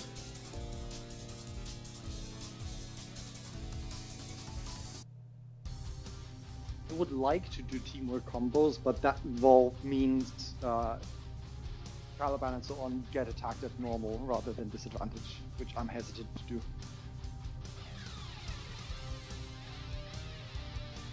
Sounds... The answer not yet? It seems like not yet, yeah. I can try to do a funny this coming turn. What do you mean? Set up combos with the others. I'm sitting on Hypnotic Pattern. Okay. I could just try to zonk him out and let us get a minute to buff ourselves up and then do a thing, but I don't know if the Hypnotic Pattern will go through. But what are our ways of generating teamwork points? Because that's what we're going to need, really, isn't it? We gotta Help hit action him. and We whatever don't his know what weak he... spot is. Yeah, so either the stagger or the help action. Both of those generate teamwork points for you guys. I'm so stupid. Great Wait, chances Sam. of staggering him. Earlier, I had my visor up. Yeah. That's too cheap to say. Okay, that would have allowed you to go that glimpse at him. I'll use that in the next turn. Okay. Yeah. Well, obviously, we had the whole exhibition to look at him. I think. Surely Yeah, but I didn't think of it. I imagine Dafer was trying and basically either got discouraged or something like that. But you can try again during the fight. That's fine. Sorry, Clara. It is your turn. What do you want to do? I guess I'll just take the attack then. I might as well just keep trying to chip away at him since we're undecided on what we're doing. Okay. Do you have advantage on this because I am stealth from him? So, Unfortunately, yeah, won't go through on this one. Okay, that's me. I'm just gonna stay over here. Okay. It is Groom's turn. I think is Bane concentration or not at all? It is concentration. It's concentration. So Clara has Bane up right now. I do. And Clara, you're the full 100 foot away at this point. Would you have kept retreating or? I think I can probably retreat again this turn. I would have to be 90. 90 I couldn't feet. be 100. Gotcha. I had to stop and steady aim. Okay.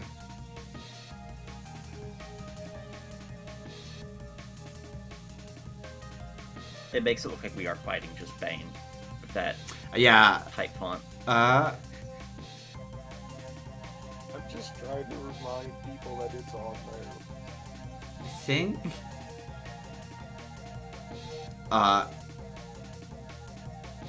Grim is going to rip up a chunk of this field and like full on discus throw it at Clara.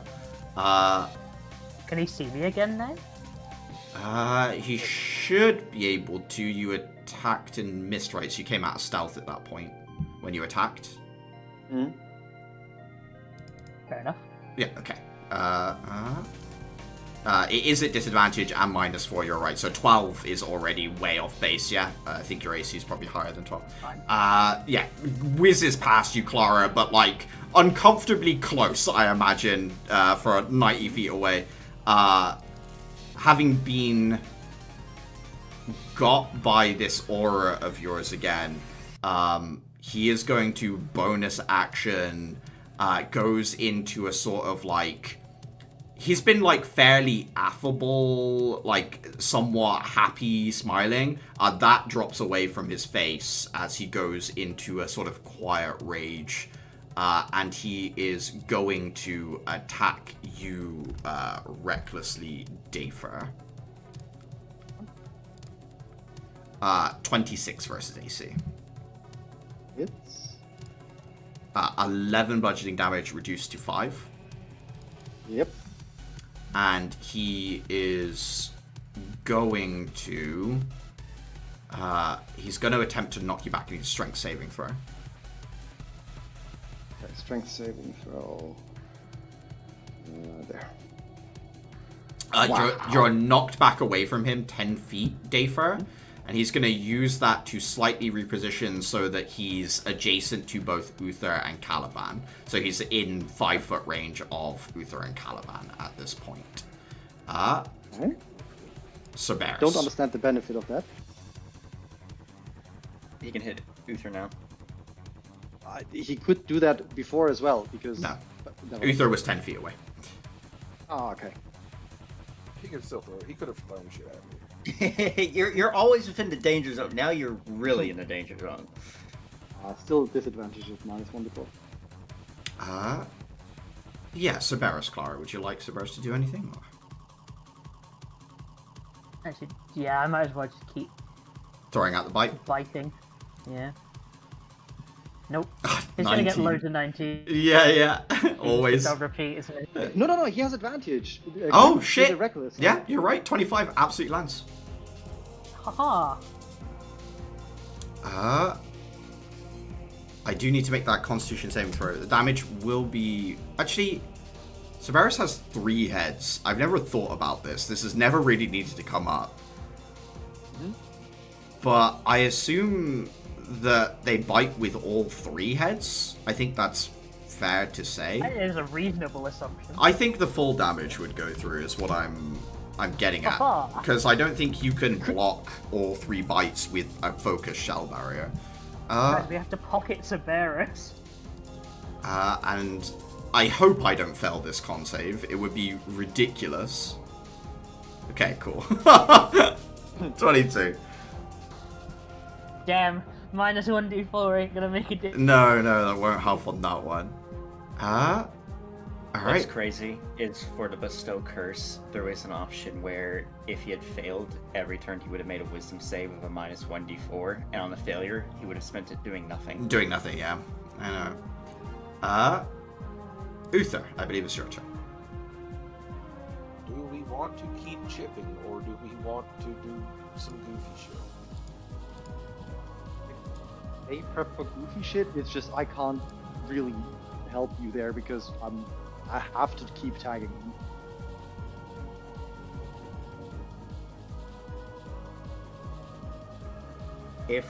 If I use the help action, do I have to be in close right next to Grim, or can I give help action to like Uther and back away? You have to... I would say you'd have to use the help action on Grim. It's basically like...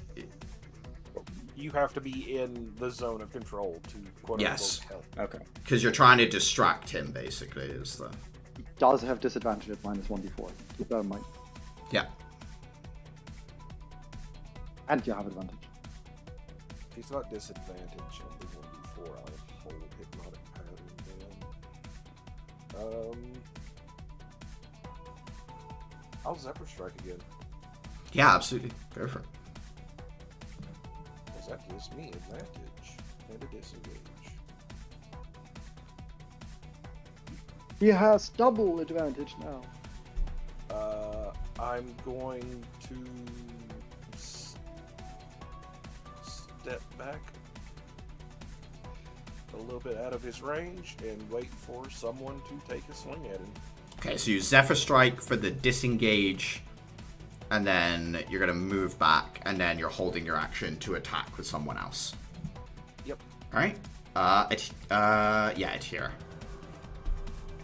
I'm going to step up, and I'm going to use the help action as from behind him, one of the sexual arms comes over his shoulder, taps him as if he needs a sign for a package, and then I'm going to use the bonus action disengage to move He like no look goes to grab this arm thinking you're about to attack, and it distracts his arm as you just slip out, thinking like he thought you were gonna go for something more committed. And that will be my turn. Who are you giving the teamwork point to? I'm going to give it to Caliban because he cannot use his reaction to shield. Okay, Caliban has a teamwork point and advantage on their next attack. I think in this moment, Groom is going to use a legendary action. It's going to attack Dafer. 24 versus AC minus 1d4. Either way, it doesn't matter. Okay. 10 points of bludgeoning damage. Wham! Big heavy blow to the barrier. Caliban. Yeah, we hitting. Yep. Wait, can he do that? He threw me 10 feet away. When he repositioned, he had to get close to Uther, which means he would have moved diagonally. You're right that he probably couldn't get to you like that. But my alternative is I would use an AoE attack on Uther or Caliban. It's and Caliban. It's up to you whether. I can make it worse, but I feel like you probably prefer this. Is my response basically. Caliban, it's your turn. 26 absolutely hits. 1 point goes through and the Hunter's Mark. And it will trigger Uther for... I am making a lot of 11 attacks. Yes. Uther, your held action triggers. 25 goes through. You get a lot of 25s. That is a big hit. Managed to time it. Caliban's pinpoint strike, and then the huge, heavy blade of Hamar's penance goes over the top, smashes into the barrier once more, propelled by this magical, like, zephyr of wind. Alright. I need to run away. I'm getting too many big hits on this guy. I'm going to become the problem. 11 misses, unfortunately, Caliban. Unfortunate. Well, bonus action. 21 does hit. A point of damage. You have a teamwork point. I don't know if you want to call someone in or whether you guys are saving them up. Any called in hit will land for full damage. It counts as like getting past his active defense. So it's up to you guys which way about this you want to go.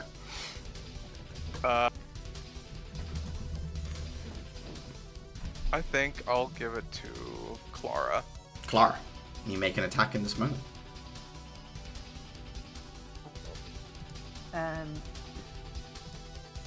I'm just hitting him at normal dice rolls, aren't I? Yeah, it would be a normal one. Okay, I'm gonna have to take sharpshooter off, otherwise I'm gonna miss. I'm gonna miss anyway. Natural it's one. still advantage. Oh shit, you're right. Yeah, 22 Yeah, lands. Okay. 28 points of damage. This was probably your single, definitely your single biggest hit turn, as Caliban makes an opening for both Uther and Clara to strike as the two big heavy hitters land at the same time. Managed to make him step back, like, to the degree that, like, Axel did with his assault. The two of you managed to get a step back from him with the impact. Nice. It just takes two of us to equal that one. It takes two of us. Caliban, you swung your 3 hits. Are you good there? I'm good there, yeah. End of your turn, I think he's going to do another AoE clap. Caliban and Uther, Constitution saving throws. At least they're not poisoned. Uther, I'm afraid you still fail, even with a 16. Caliban, failure as well. Gonna once again, like, actually, has there been another turn? Shield again? Yes, it has been a turn since then, Dave. It's 11 damage, AoE. Caliban, you can reduce yours by 1d6, and then Dafer, whoever you would like to reduce. Uther, okay. Uther, you take 5, and Caliban, you take 11 minus 1d6. Minus 1d6. So you take 8 points of damage, Caliban. Dafer. While Grim has his back to me, like the crystal visor shoots down in front of my eyes, and I use that opportunity to look for weak points on him. Give me a investigation check with an advantage. Yeah. That's 16. 16. As far as you can tell, Grim has a lot of energy channeling through him, and there are certain parts of his body where there's already some degree of, like, I don't want to call it like a traffic jam, but like bottlenecking going on, like sections of his body that can't handle the full strength of himself. If Adhira even tried to stunning strike them, success or fail, he would be staggered. Okay. In that case, David would just shout out, "Hira, do your strikes! They'll always hit. They always have an effect." And having said that, I need to tag him again. That is mandatory. So from behind, I'm gonna try and kick his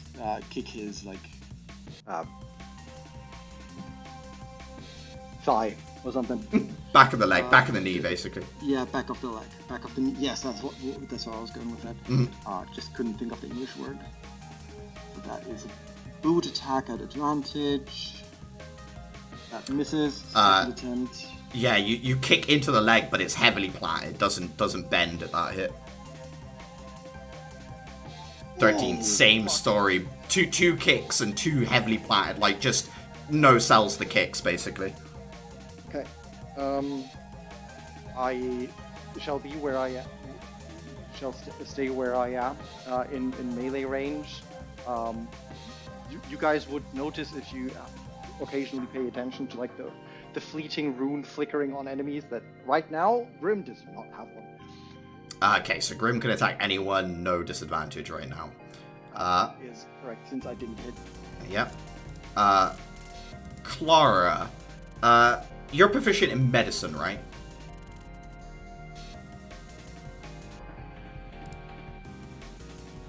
I'm pretty sure you are anyway. Yeah, I am. Can you give me a medicine check? 27. You've been watching Grim closer than most people for the last, like, half an hour of these fights. You can definitely tell he's starting to reach that point where he's sluggish. He's got, like, a sweat across his brow, and he's not using his dominant arm as much. It's not completely, like, disabled.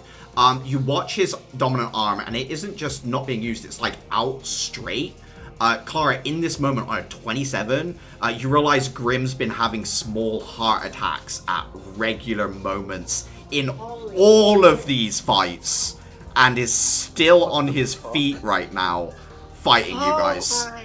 So, like, you see him slow down a step and realize why in that moment. The energy flow that Dafer can see, he's having... basically like very minor but still heart attacks during these fights, but is definitely still keen to continue from what you can see on his face, Clara. Okay, then I suppose, with the thought in mind of both, someone needs to beat him because we can't have him beat the entire school. And also, in his probable best interest, I'm going to full draw the bow. I'm going to wait to fire until I see the next heart murmur. Okay, yeah, absolutely. I think on that 27, we'll say immediately the end of his turn will probably be the moment, Clara, that you can make that attack, and I will say it will be with advantage, as he will be distracted after that exertion, basically, Clara. Work for you? Okay. Yeah, okay. Yeah. It is his turn.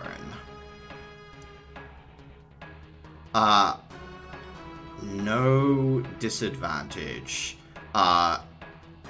Grim is going to enter Frenzy. He makes 3 attacks this turn. Caliban, you're the target, as you've so far been the individual that hit him as the trigger for the other 2 to attack. So he's going to strike against you. Alright.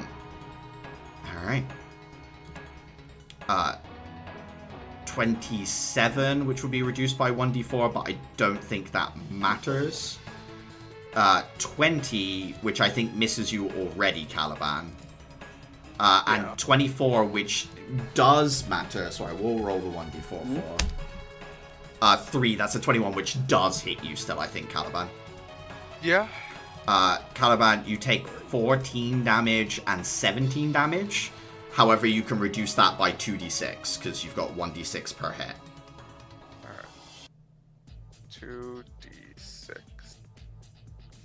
So that's 31 points of damage. You have 25 points of damage.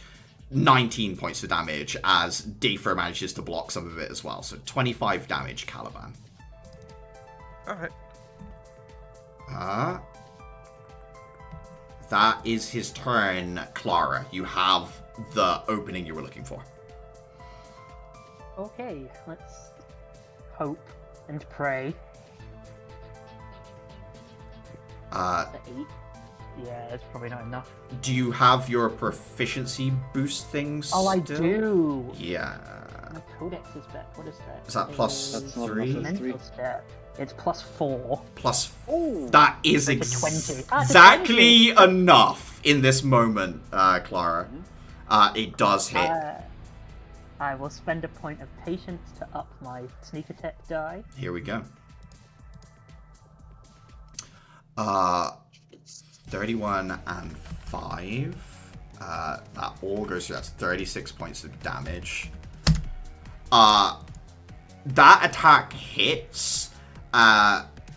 Enough, a second step back from Grim, and I think in that moment he looks up and realizes that you took that timing very specifically, and he gives you a smile that is purely out of respect, Clara, but he does not take that as I'm ending this fight.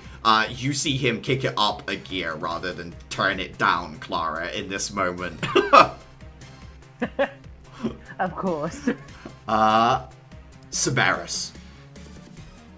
I think this guy's been moving around a little bit, hasn't he? Yes. I think I'm going to take this chance to withdraw Severus closer to me. Okay. I have a feeling I'm about to be rushed. Okay. End of Severus's turn, sorry. Grim is going to use 3 legendary actions. Grim leaps.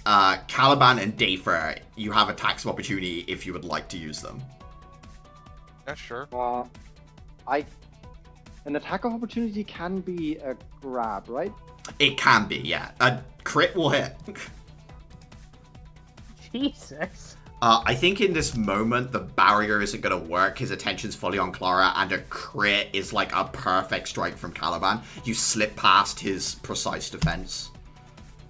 I'm gonna try. I don't think it'll work, but I'll try to grab his leg. Let it ride. I doubt it'll. Yeah, no. Yeah. Whoa! Yeah. Dafer, you grab hold, and it just rips from your fingers. Grim comes along with him. Grim goes 120 foot up in an arc and just lands next to Clara. Clara needs a strength saving throw. Oh, Christ.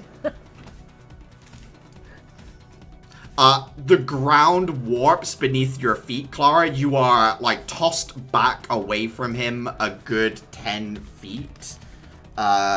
You take 17 bludgeoning damage and are prone.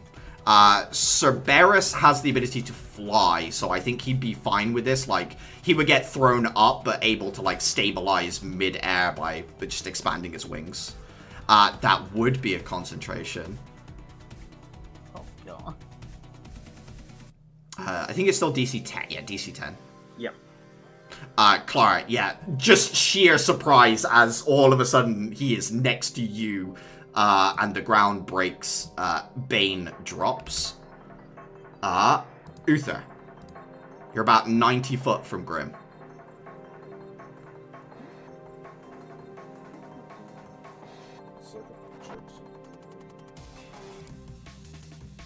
Oh, hold on. Dave, for this is the reference that we're talking about. I'm gonna post it in Empress City. I forgot what the range of this fucking gun is. 30, 90. So 30 normal, 90 disadvantage. Oh, that's funny, because, that one had weird stats, though. Okay. Some of the guns do have weird stats. I think the revolver you have, the random axe is different as well. Yeah, see, that's what I was looking at, but I'd never put in ranges for any of the random acts. Yeah, some of them are 2060, some 3090, and then some of them are slightly longer. Either way, I have to move. Yes. Is Dafer and Caliban are equal distance from him, aren't they? Yeah, all three of you are about 90 feet away. Dafer is a smidge closer.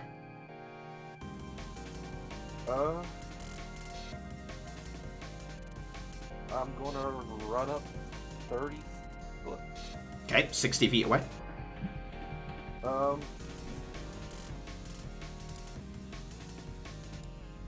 didn't.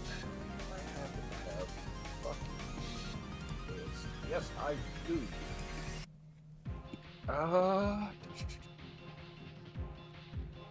I'm gonna pop him with random acts of avoidance.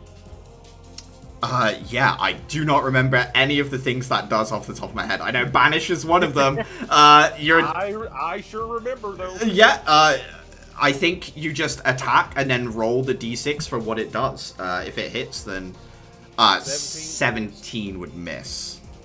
Fuck. Bullet would go wide, I'm afraid. It would have been dominate person if it had hit. Fuck. Oh, Cool. that would have been a fun one. Yep. Okay. Uther, you take the chance. It doesn't pay off in this moment. Atira. Atira, I think he's about 100 foot from you. You were a little bit south. Would also like to note that Dafer did shout to you that your stunning strike worked always. Yeah, that's true. Yes. Atira does that. She is going to run up her full movement speed of 55. Okay. I am going to throw the scythe 60 feet full movement. I think that's 60 feet is disadvantage, right? Or if you got property on it. Okay, cool. Gravity. Go. Yeah, perfectly fine. 7 just bounces off a very hard, like, shell barrier that's waiting for it. Second roll. 24. Does connect. I will use a stunning strike. First of all, damage for me. Actually, sorry, it will only ever be 1 point of damage. Sorry, so I'll just take 1. And then I do make a Constitution save, but he is staggered automatically. 16 versus con. Is versus your DC? I think that still succeeds, but. Yeah, but still 16. Man, if Bane was if Bane was up, it would have been spooky. Who do you want to give the teamwork point to? I will give it to Uther. Uther, teamwork point. I just remembered, Caliban, you did have Hunter's Mark up when you crit. Do you want to roll me 2d6 real quick? Because I think you would have had that on top. Oh, I completely forgot about that. Yeah, me too, up until that very moment. 2d6. 11 damage is a pretty nice I was chunk gonna say, of Calvin, extra. this is gonna hurt when this drops. How many? You don't want to know. How much health does this guy have? Grim, yes. 300. He is bloodied. I'll give you that. Atira, that's your turn. Yes. Caliban. I'm gonna have to roll the biggest fucking Constitution save to tech this magic bullshit. I think it's gonna drop you, but you'll be on 0 basically. Like this fight will end and you'll just pass out. The funny thing is, it lasts for an hour. So if we win and I don't drop concentration, like 50 minutes afterwards, you're just gonna get hit. Caliban's like, I feel fine to drive. Oh my god. Caliban, it's check. your turn. You're 90 foot from your target at present. 90 feet. Well, I'll see how close I can get, and then I'll just like take shots. So you can get another 30 foot, so you'd be 60 feet away, and I think that's within your gun range, so you can fire if you would like. Yeah. Bonus action, shift it. 24 hits. 1 point damage goes through, deflects it with a pinpoint barrier. 26 hits. Another point of damage. Oh, I just realized you get the Hunter's Mark, so that's 2d6 that goes full through. Yeah, I was gonna roll. Yeah, just at the afterwards. end. Yeah, perfect. 9 damage goes through from the spell Atira has cast upon you. Anything else, Caliban? Just moving forward and firing as you reclose the distance. Nope, I'm good. Dafer. I run 40 feet forward as I do past Caliban. Like 3 motes of light flick off me towards him. That's the healing die that I'm gonna invest into him to heal him for 9 hit points. Caliban, 9 health back. That puts me within 50/40 feet range, somewhere-ish there. Yeah, 50 feet. So Hell I'm yeah. gonna. That puts him within my extended ranged attack range. So Yeah. I'm gonna recklessly place get myself into a stable position, charge up the air pressure from my gauntlets recklessly and unleash it into his direction. So that's 2 straight attacks because that's reckless on ranged. Yep. That's a straight roll. That's with overload gauntlets 1 and Afraid second. not. 25 does connect. Okay, and he's tagged. Okay. Disadvantage on anyone but Dafer. Also, resistance for anyone that gets hit. Yeah, other than- gotcha. And your turn there, Dafer. Happy with the tag? Yes, I would also keep in mind that I can't do the 2d6 shield as long as people are within 30 feet of me. Yeah, gotcha. I think you're within 30 feet of everyone but Clara at this point. Yes. Clara, prone, you're a little distance away from Grim, so you're not in immediate attack of opportunity range or anything like that. But he is very much looming over you. But I will say, Clara, give me an insight check. Oh, okay. These have been paying off for me today. 28. He closed on you, Clara, but you've noticed his defense is very accurate for what's behind him. He's not watching you. You look and you see your companions, and he has drawn them all their full speed towards them. They are clustered. This was all a ruse to get them close together, and it worked, Clara. You're not the target. What is the best way to deal with this? He's only got 1 good arm. Yes.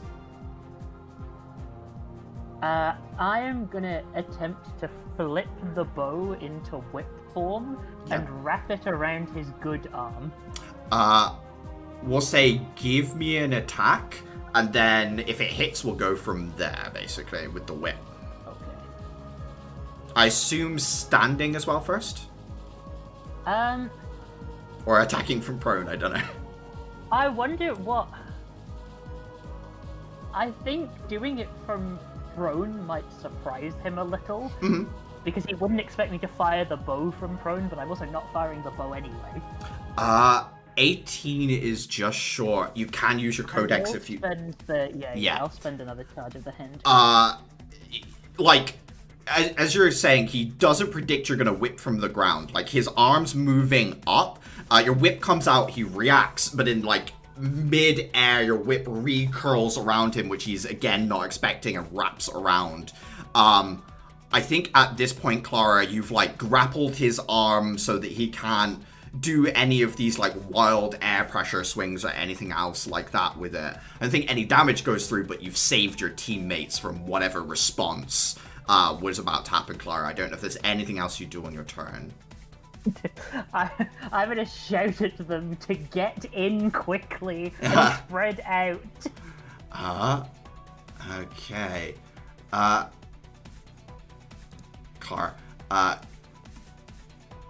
Grim is gonna yank that arm as hard as he can and just try and use your whip to basically whip you around to him. Like, just pull you in by it. So, athletics or acrobatics, Clara. Either one is fine.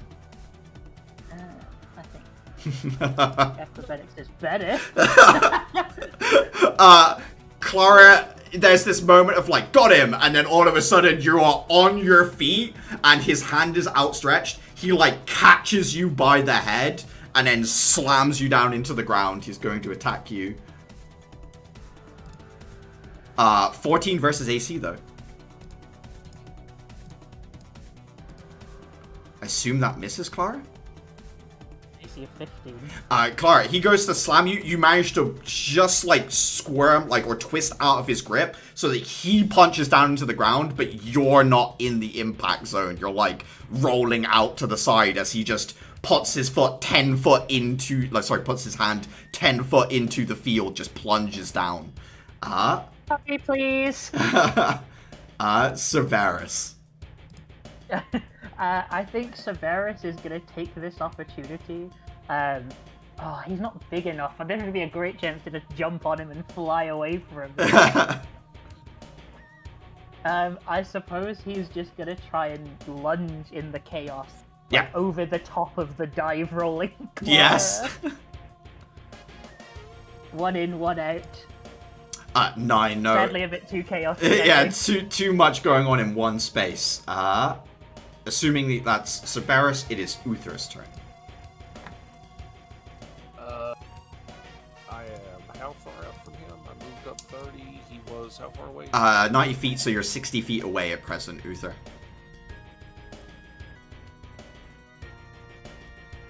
I'm going to move up. Actually, I'm going to move up. I'm going to move and use my cunning action to dash. Okay, you get all the way up to him, yeah? I'm going to stay about 20 feet out of his 20 range. feet, yeah. Okay, you can get within 20 feet of him. Absolutely fine. And try not to be in the massive group cluster. Yeah, okay, just spreading out. You still have an action, right? Use your bonus action to...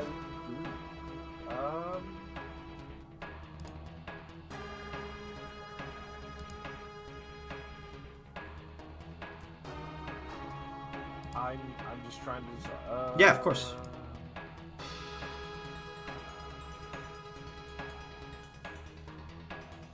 Why did I not put down what that was? Give me 1 second. Of course. I need to look up one of my spells because I'm stupid. You didn't write down what it does. No, I wrote down everything that it does. I did not write down if it was action or bonus action. What's the spell? Blur. It is an action. It's an action. I'm blurring myself. Yeah, absolutely. You are hard to hit, disadvantage on attack rolls against you. It's concentration as far as I recall. Yep. Okay. At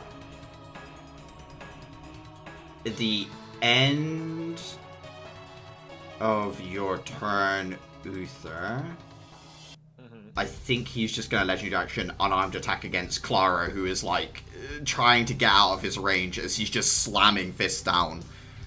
28 versus AC on this one, Clara.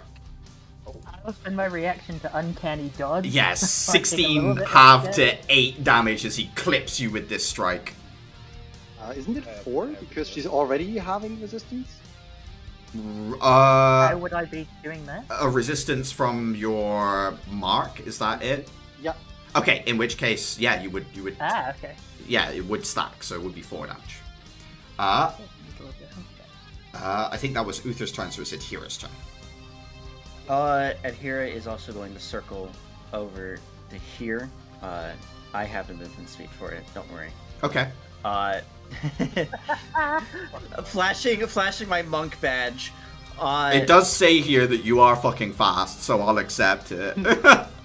And I'm just sort of getting to where like he'll probably look at me, and I'm looking up at him, and I'll raise my arm, and I'm gonna blast him in the face with the necrotic sand. Okay, yeah.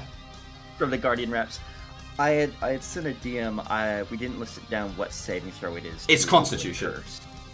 Okay, so he needs to make a DC 15 Constitution saving throw. Yeah, absolutely. Say it. 17. He does. But I think he still takes damage. Yes, he will take. God, I have so much stuff. Oh yeah, 2d8. It does not get halved. Yeah, still takes the damage. It's just the curse that's.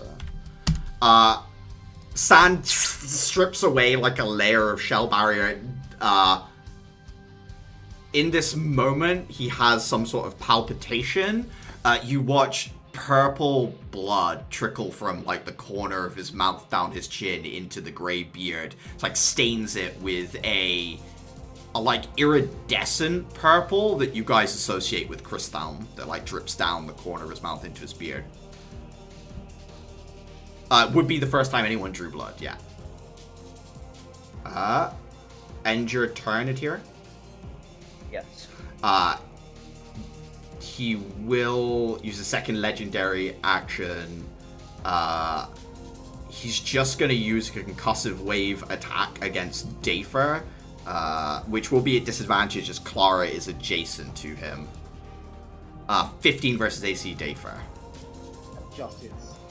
You take 15 damage, half to 7. Caliban. You're 60 feet away. Okay, I'm getting closer. 30 feet away. I'll just like... There we go. I don't know if you want to dash or whether you want to fire or... I'll fire. Yeah. I don't know what I can do after dashing. 12 misses, natural 1 misses, I'm afraid. Both attacks just deflect off a very hard barrier. Okay, fair enough. End of your turn. He's going to launch a second assault on Dafer at range. 18 hits. 10 points of damage this time, Dafer. Dafer, it is your turn at that point. I rush forward, and as I do, I'm going to have 3 modes of light hit myself. Yeah. 13 hit points. And I am now within 10-ish feet of him, which allows me to hit with air compression attacks. Yeah. As normal.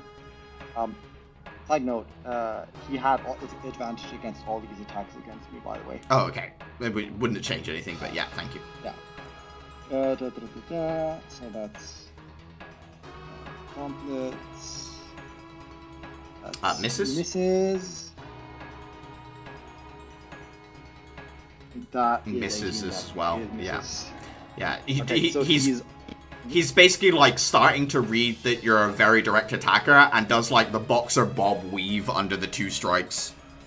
He is no longer tagged. I am, however, in range for shield for however much that gets us. Gotcha. Happy there? That is my turn, yes. Clara. I think you're prone, but Well, adjacent to Grim at present. Weapon in whip form. Has it detached itself from his arm? Yes, yeah. He's managed to get it off his arm. Wonderful. Then I will roll back up to my feet, smile smugly, and I will crush my invisibility crystal. Okay. You do disappear. Counter-baited.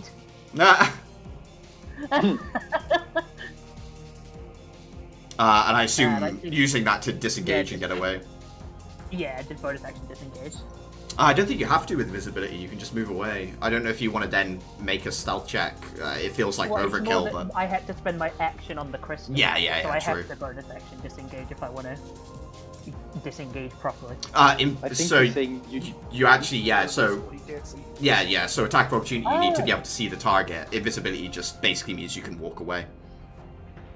Okay, well then I need to walk away and bonus action hide. Yeah, perfect. Stealth with advantage as you are invisible. 26. Yeah, you are both unseen and unseen as you get away. Perfect. Yeah, so he doesn't like track your footsteps or anything like that away. Clark's got no idea where you went. It is his turn. He is going to... I think he's going to take the last little step towards Dafer, I think. He is going to action surge, and he is going to frenzy, and he's going to level 6 attacks against Dafer. Okay, let me see how many crits I need to mitigate this time. All at advantage. 20, 17, 22, 13 misses. So hang on, 20, 17, 20. So I've got 1, 2, 3, 4. I've got 2 more to do. You have hit 5 times. Yeah, that's 6. So that's 5 hits. 5 hits. 13 halved to 6. Then 5. 5 again. It's 5. 5 again. And it's 5. And that is 8. Okay. You should block.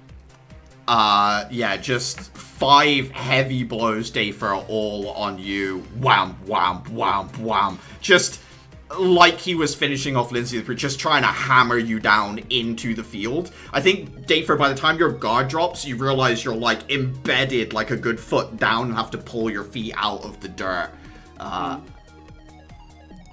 Cerberus. Oh, this is an interesting one. Who's next, Uther? I will now take the opportunity, now that Clara herself is out of harm, I will move Cerberus back in, and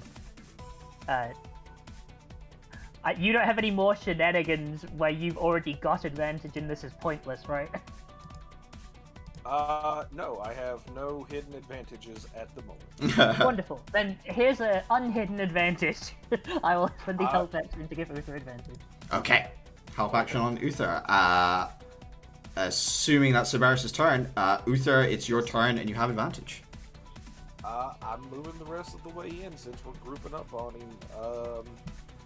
You also have a teamwork point. Yep. I also have a teamwork point. Do we have enough teamwork points to make it worth burn? Is the question. I think you're the only one with them, right? One, like a single point, Uther. Oh, Caliban used this. I forgot. Yeah. 1 second. I need to read the thing. I mean, you can call him Clara. I could. Oh, she does have advantage. Oh, God. Yeah, you both have advantage, and you could call in Clara. She wouldn't get sharpshooter. Why not? She can use sharpshooter. Did she change it back to a bow form? Oh, that is true. Right. Well, What is the action cost of doing it is a bonus action, so you could have done that with your bonus action when you turn. Oh, you use stealth. Never mind. Yeah, I had to hide. Yeah, so I think Uther Clara isn't an option this turn specifically, but in future would be. I'm going to hold my action. Yeah. For the coming next attack. Okay. You get in close and prepare to strike. End of your turn, Uther. Is Grim tagged, Dafer? He is, right? No, he is not. He is not. I specifically failed to hit him last turn. In which case, he's going to use a legendary action to attack Uther. Just glad he wailed on me rather than anyone else. 28. That's 11 damage, Uther. Yep. 1 second. That rune shield. Yeah, you can reduce it by 2d6. 4 damage. 4 damage, Uther. One uncanny dodge. It goes down to 2 damage. As Uther dodges from his base, defensive position, and Dafer manages to shield the last of the blow that scrapes through, Atira. If I use the curse again, it's a cone. Is Grim big enough that I can aim it up and avoid Cerberus? Yes. Yeah, because Cerberus would be on all fours right now. If Cerberus was, stood up, no. Okay. I will aim up and do the same thing. He will take 2d8 damage. And needs to make a DC 15 Constitution save. Manages to make the save. 5 damage goes through Atira. Don't make an unarmed strike, so I can't. I'm just gonna keep sort of making myself. I'm looking to try and blind him, because if you can't see it... Yeah, then he can't, right? End of your turn, Atira is going to use his second legendary action to attack Uther. Natural 1, Uther. As you manage to stay on the move, you dodge the second strike. Caliban. Right now. No, I guess I'm just gonna get closer. I'm imagining every time Grim goes to punch Uther, it's that, One Punch Man change in animation quality, where it's just the fist, half the screen, and Uther just, the menacing lines coming off. Caliban, yes. 19 misses, 18 misses as well, as he blocks both strikes. Yeah, action surge. Action surge, yeah. 19 misses, 13 misses. As Caliban, you close and he engages, using his hand to focus the shell barrier, and it's just using his palm to push off the point of your strike each time. Anger. Indeed. Anything else, Caliban? 22 hits! I was like, shit, I got one more in me. Damage goes through. Uther, your held action does trigger at this point. Fuck. Saw it coming, unfortunately, Uther. This combination of you and Caliban has happened enough times. One hand was used to protect, and he manages to get his bad hand up in time enough and focus a barrier there to stop your blade. Okay. Dafer. That was your held action, Uther. Okay, Dafer. Yeah, no, that's fine. This one. Believing I'm about to likely get knocked out soon anyway, I'm gonna shift my strategy. I'm gonna expend my last healing mode on myself. Single point might make the difference with resistance. You never know. Yeah, who knows? And then instead of an attack, which Grim likely had anticipated, I shall body check him as an attempt to provide the help action for Clara. Okay, yeah, which also comes with a teamwork point for Clara. Yeah, you put your weight behind your whole body and push in. As you said, he was expecting a brawl, so he brings up his guard and you get underneath it. Clara, you have advantage on top of your 2 different hidden advantages, but most importantly, you get a teamwork point. Aha. Which was the goal. Yeah. End of my turn. he's already used all of his legendary actions, so it's Clara's turn. Okay, I'm gonna spend my bonus action to shift back into bow form. Yeah. And I'm gonna do the same thing. I think I'll wait for the telltale heart shock before I take my shot. Absolutely. It is Grimm's. Be Grimm's turn. He will go after Dafer. It doesn't have a action surge, but he does have frenzy, so he will make 3 attacks. I'll do them one at a time because I don't know. 13 misses because he's no longer at advantage. Yeah. 27 hits. 9 points of damage. I think you stay up one more turn. Yeah. 13 misses. Two strikes. As he tries to like hammer a blow down into you from above, he's not getting as much wind up. The blows are hitting Dafer, but it's not going through quite as much. End of his turn, Clara. Palpitation. You have advantage. I'll say you get +5 on top of that for this moment here. Oh gosh, this is gonna... Okay. That helps a lot. So it would be... That's a crit! It's a crit.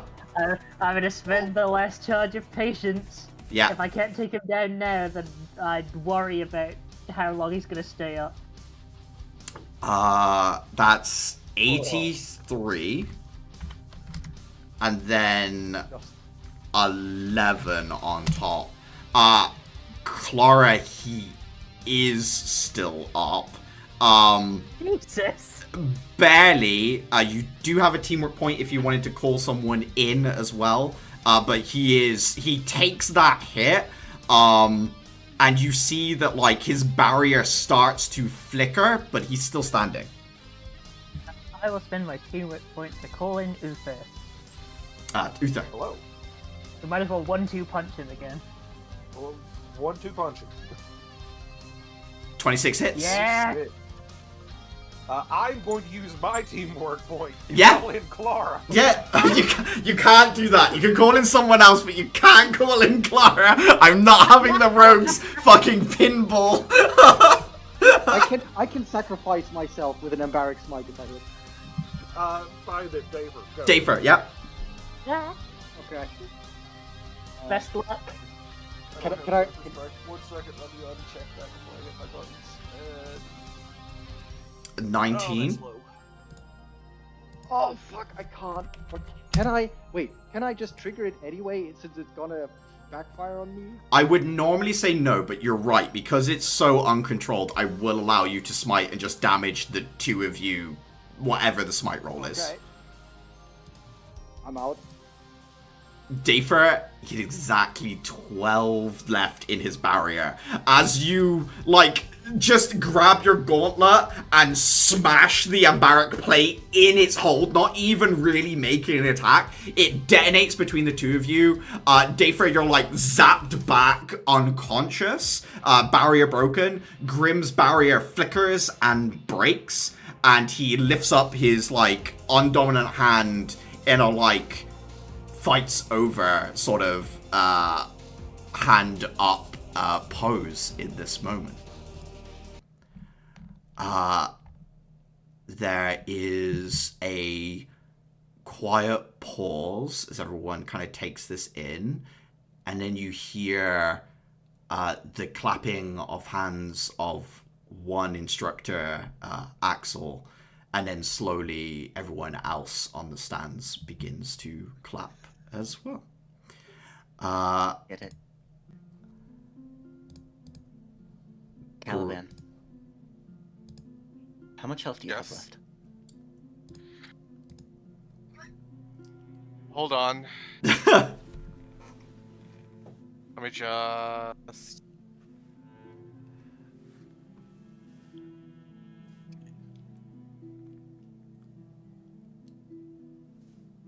Caliban's second wins. I'm second winding before you get any ideas. How much health are you at? 43. Okay, you take 25 points of damage as the story of the warrior leads you.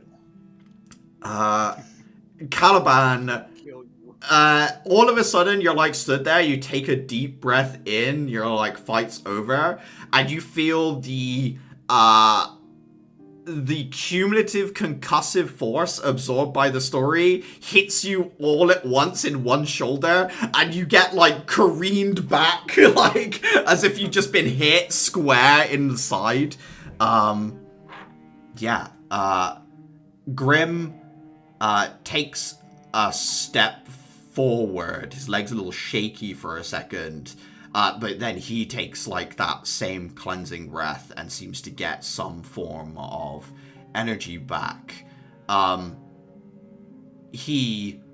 Axel uses a healing word crystal on Dafer. Dafer, you wake up, like, jolted awake by this infusion. And Grim... Oh, nice. Puts out a hand to you, Dafer, to help you to your feet. How did it pan out? Did we manage it? We're all dead. This is the afterlife. Your final gambit was a success. Well, at least that's worth the pain. He bows to your class and to all the other classes and says, I bow to the cumulative might of your academy. Well fought, everyone. He looks around your class and says, you all have great instincts. I can see how it has quickly carried you far in the short time that you have been training. Your teamwork has improved steadily as well. You all have defined roles, and yet you were all able to flexibly protect or assault me as required. And this is quite the interesting partner as well, as he pets the polar bear head with, like, a rough scritch on the hop. Says, he looks at you, Clara, afterwards and says, I hope I did not cause you any distress. I assure you that I am more than capable of continuing the fight, even in my current state. Caused me much distress. Not necessarily your heart palpitations, more almost crushing me into a fine pace. You were causing me a problem on the battlefield. I believe you invited that upon yourself. Yes, I don't disagree with it from a tactical standpoint, but not to mention you exploited the weakness of an old man in the twilight of his life. Sorry, I was not going to become another 1-minute fight. I have a reputation to uphold.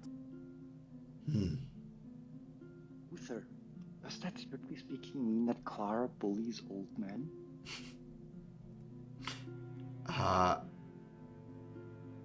Grim says, your class, I would like a private word with you, if possible, if you would accept tutelage.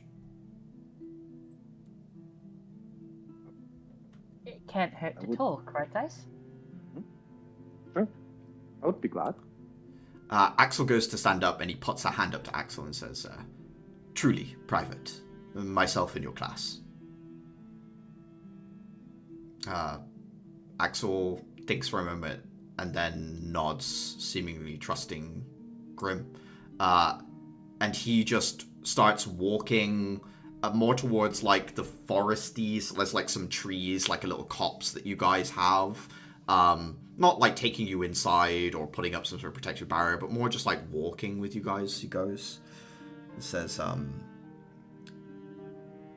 OBS just disconnected. Did my internet just connect? No, we hear you.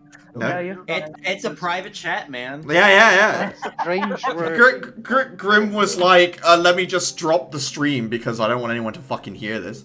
Yeah, we're good. Let me check.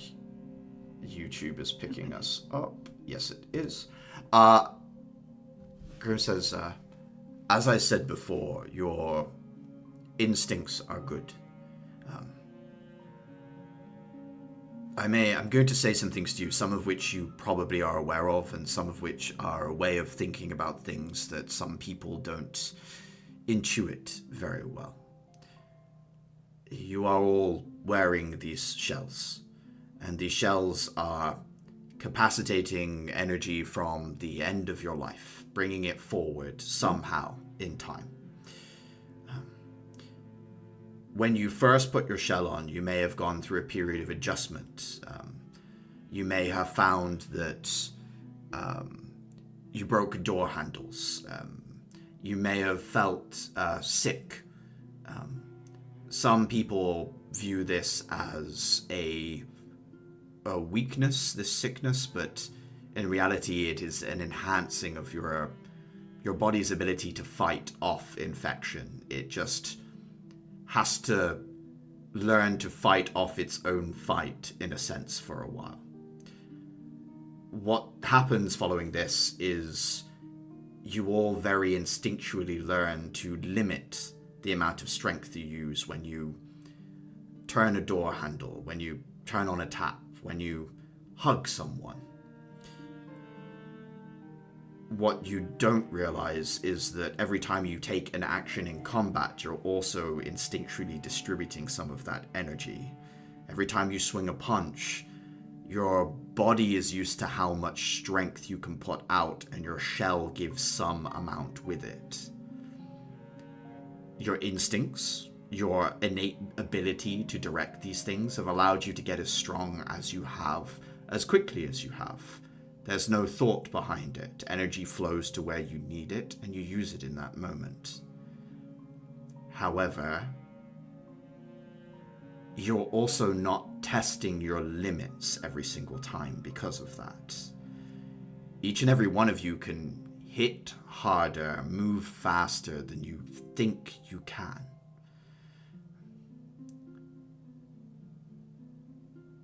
You need to practice the idea of thought in your motion. The one individual I fought from the previous classes, Niall, that individual has worked a great deal on, I should say, they had no natural aptitude as far as I can tell, so they've worked greatly on how they send their energy, how they move, which means they have tested their limits and they have improved in a different way to everyone else. I guess what I'm saying is try and think a little more about exactly how quick you can move, and then move a little quicker. Hit a little harder. At Immortus, this is the standard form of training. They will have their students fight till they break, essentially. And from that breaking, they will reform stronger each time as their shell fixes them. Does any of that make some sense to you? Yeah. There are limits you have imposed upon yourself, and it is time for you to consider how to break them. Need to test that one. Indeed. It's an individual journey for everyone. I can't tell you how to do it.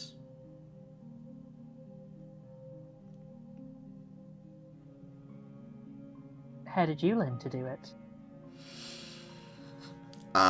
He sits down on like the stump of a tree for a second. You can see like sweating, a little out of breath, and says, I put myself into situations that were dangerous. At first, not by choice, but by the very merit of our profession. And in my early days, things were not as in our favor as they are today. I found that in desperate situations, I was able to do more than I was capable of. And then I took that into my training. I thought about the feeling of those desperate situations, the adrenaline and how it made me feel, and I replicated that feeling. You may have seen some of it during the fight. I lost my, shall we say, I lost some of my personality to my focus. For me, that is the turning off a part of my brain that says I cannot do something. I felt that moment.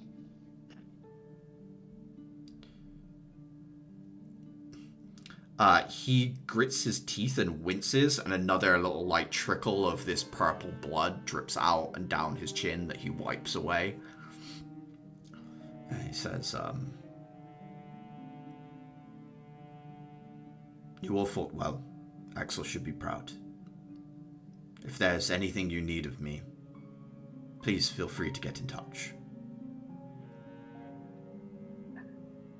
Grim, if you don't mind, why are you only telling us?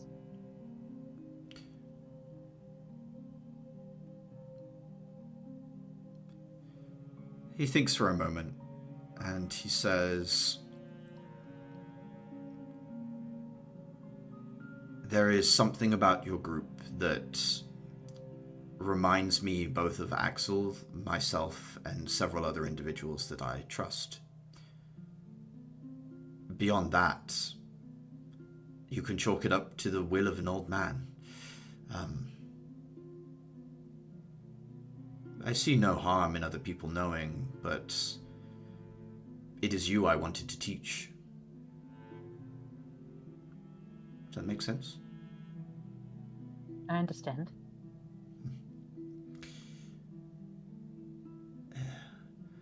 He looks at you, Dafer, and says, I've never seen someone use ambar in that way.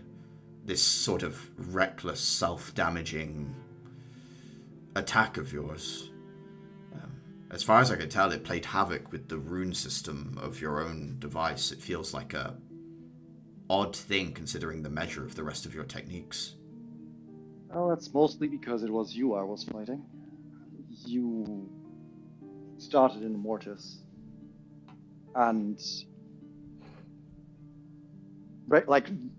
remembering his contract, there's something you guys have at Immortus that changes you in a manner that causes this to no longer be as easily directable as it should be. Had it been anyone not from Immortus, I would not have been hit by this. That makes him furrow his brow at you. It says, I have nothing on me that I have from my days in Immortus. We can confirm this or not, if you would allow it. It would require... Clara has an ability that allows her to look into whether you have the properties that make your shell behave weird in that way. If it's a curiosity of yours, I said I would do as you wish. You may look. This... I can't quite say what it exactly does, because this is Clara's ability, but I believe it does involve privacy-related concerns. I have nothing... Most certainly. Nothing to hide, if that is... no... Okay. I have no embarrassment left to give. It's more that I cannot promise what I might or might not see. I have no qualms. If you wish to do it, you may. Okay then. I will pull up the eyes. Insight check with advantage. Oh. Let's have a look-see. 29. 29. Looking at Grim, the man is a monument. Looking at him, he's basically like... It's like looking at volcanic rock that has been chiseled into the shape of a person, and yet somehow is like a load-bearing part of a structure. Looking at him, you can see that he's like embedded in something larger that you cannot begin to like take into view. You're like too close to it, Clara. It's something huge. However, his shell and his heart are crystal. And as you see one of these palpitations, crystal is like blocking up his arteries. As far as you can tell, Clara. Like, this man is dying of magic.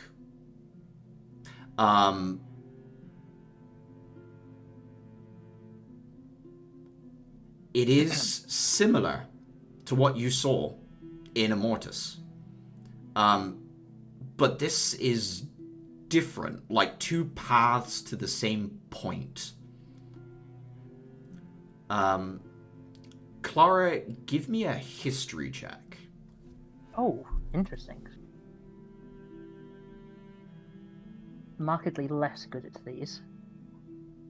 12. Grimm's heart has lost its shape. The crystal is like grown, and it's become more. It's like spherical. Maybe the heart is under there somewhere, but there's like an encasing circle with jagged edges, and it gives you. It almost looks more botanical. Like his heart looks more like a plant structure than it does that of like a mammal.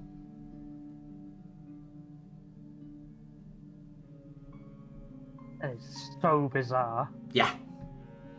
But he sits there, calmly looking back at you, Clara, and says, "Your curiosity is sated, piqued. What do you see?" Your body and your heart. Are you aware of what's causing you to suffer from such sickness? The researchers I have talked to say that prolonged exposure to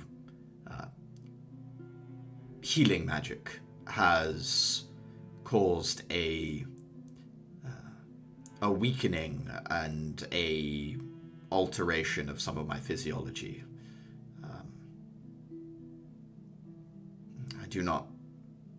I did not care to ask. I knew my life was forfeit eventually, and I have done well with the years I've had. I think alteration is fair. Weakening tears. The impression that I have, based on what I can see here, is that your heart has changed shape. It is no longer, shall we say, fitting its original purpose. I will say I do feel that most days. The number of painful incidents has increased remarkably as of late. That is the true reason for my stationing in the city. I am not trustworthy in the field. When you did attend Immortus, did they give you medicine? Grimm shakes his head, says, no medication. These heart root things have come in since the incident in your homeland. Did they ever inject you with anything? No.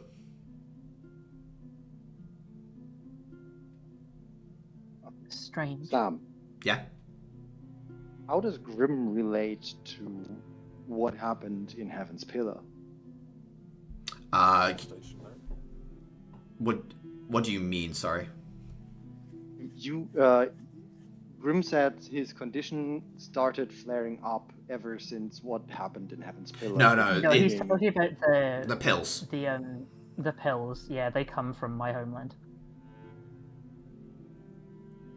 So, like, he wouldn't have taken them because they didn't really exist in the same form until Heaven's Pillars was, like, taken over. Oh, yeah. Okay. Sorry. Yeah, Clara's got the right bit. But yeah. He says, yeah, no. Such oddities were not a thing back in my day. and I would certainly not use any of them, even if it were to save my life today. Right. Well, it's trying to figure out what makes your shell and those of the students from Mortis like the way they are is what I'm trying to figure out, or what I will have to try to figure out. Well, the only thing I can say is every researcher says my condition is related to a lifetime of being patched up with Arcanum, with healing magic. Crystals, mostly crystals. Is it normal for Immortus students to have intense, like particularly compared to East Academy, intense exposure to healing magic? Do you know? I know that... Well, presumably if this is how they train, then yes. Grim nods and says, if there is some modern way to quickly recharge or repair the body that they can push themselves to the limits, I would imagine that anyone undergoing such a thing would live in a constant state of... It would be similar to when you first put your shell on.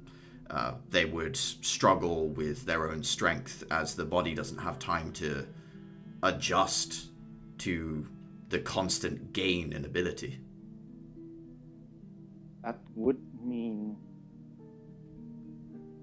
Clara, could you organize me having a chat with Connor at some point? I think this would be the kind of thing I'd like to ask him about as well. Only if you promise to tell him that it is going to kill him faster. I've been trying to get him to leave that bloody place. I'll do what I can. I don't particularly have a silver tongue, but I can make good arguments. I think just hearing it from a second person might be enough. I think some part of him still thinks that I'm saying it for selfish reasons, which is partly true, but I'm not saying it just for selfish reasons. And hearing it from a relatively neutral third party might be exactly what he needs. Sorry, I'm unable to not listen to your conversation. You take it to say you believe Immortus is engaging in some sort of dangerous practice. Is that... We do not know if it's dangerous. We do know... Well, I do not know. I do not have any data as of yet whether this particular condition is what is related to your heart. What I do know for absolute certain is that there is something the students from Immortus are doing, which are not the pills, that causes, that changes their shell and their physiology in a manner where ambar cannot be controlled by them anymore, but diffuses through them. I think, if I recall how you described the last Immortus student, Clara, it was like she was made of crystal? It's a fair assessment. It's actually very similar to what I'm seeing with Grim. His heart appears to be crystallized, or at least blocked by crystal. And that's why I was asking if the drugs were available, or something. They tried to get me to take these therapy injections when I was there. It freaks me out. Grim furrows his brow and says, I was told my condition is due to a lifetime of conflict and healing. For someone to have this similar level of,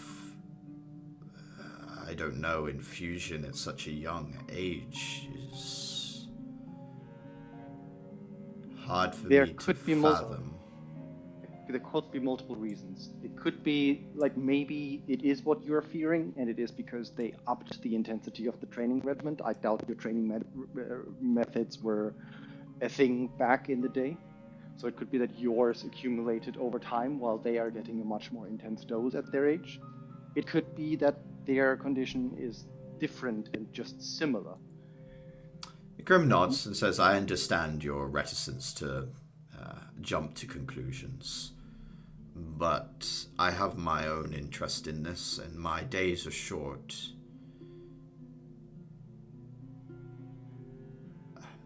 I will make a visit to Immortus and conduct my own questions, unrelated to all of you. But if I happen to talk to you again afterwards, then who's to say what knowledge I might share? Will you contact Axel in such a case? Or should we give you a different way of contacting us more directly? I will return to this academy. My only instruction was to remain under house arrest, as it were. I cannot leave the city. But this academy is in the city.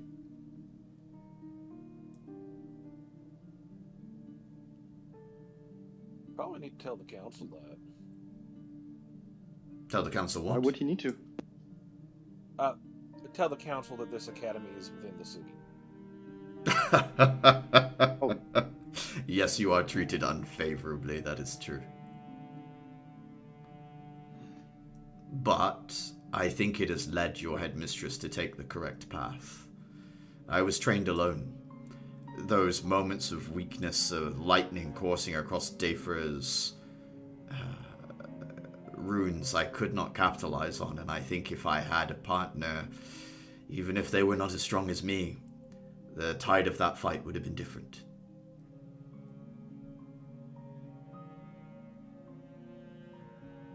At that point, I would have called this bullying children, though.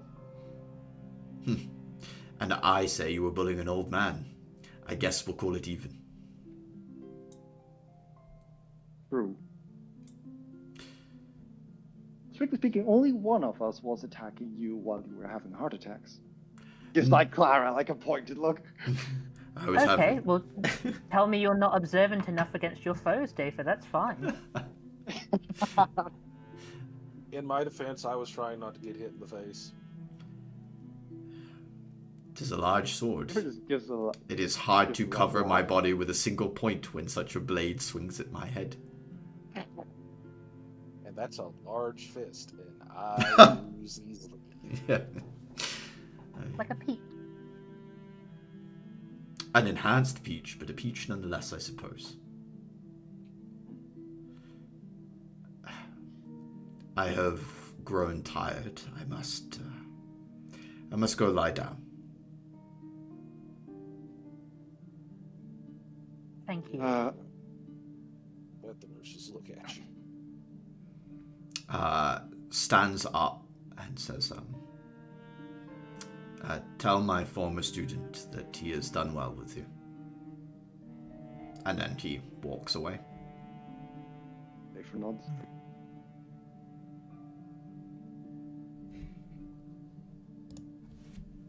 You have substantially fewer broken bones than I would have anticipated. Right, guys, remember, when anyone asks and says we did well, we have to say, oh, thank you, you wore him down. That's polite, Caliban. That's polite. Oh, what? Yeah, I would have expected him to not listen to that one. Try to get him to be humble. I'm trying, okay? I can't trust him to do it by himself. I mean, Caliban's gonna say he soloed that fight for you guys as well. So. I mean, I did. You know what? I think you should solo the next one. Imagine watching Caliban adapt to being ripped in half in front of you guys. Legs one way, torso the other. Okay. Look, people have been giving Caliban's sweet so much, he adapts and becomes Laffy Taffy.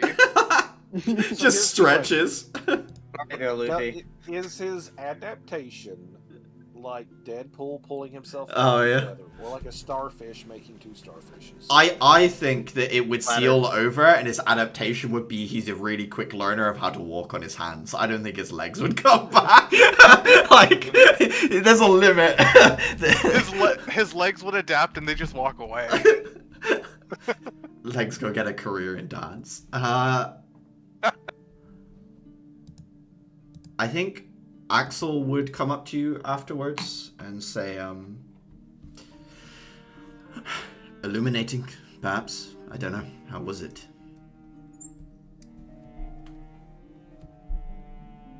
like getting hit by a train multiple times. Indeed. He is a good teacher. I think so, anyway.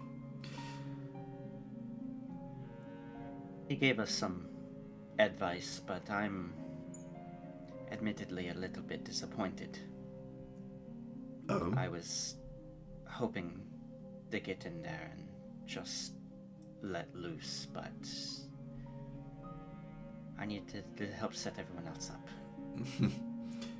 Perhaps in Didn't see future the opening.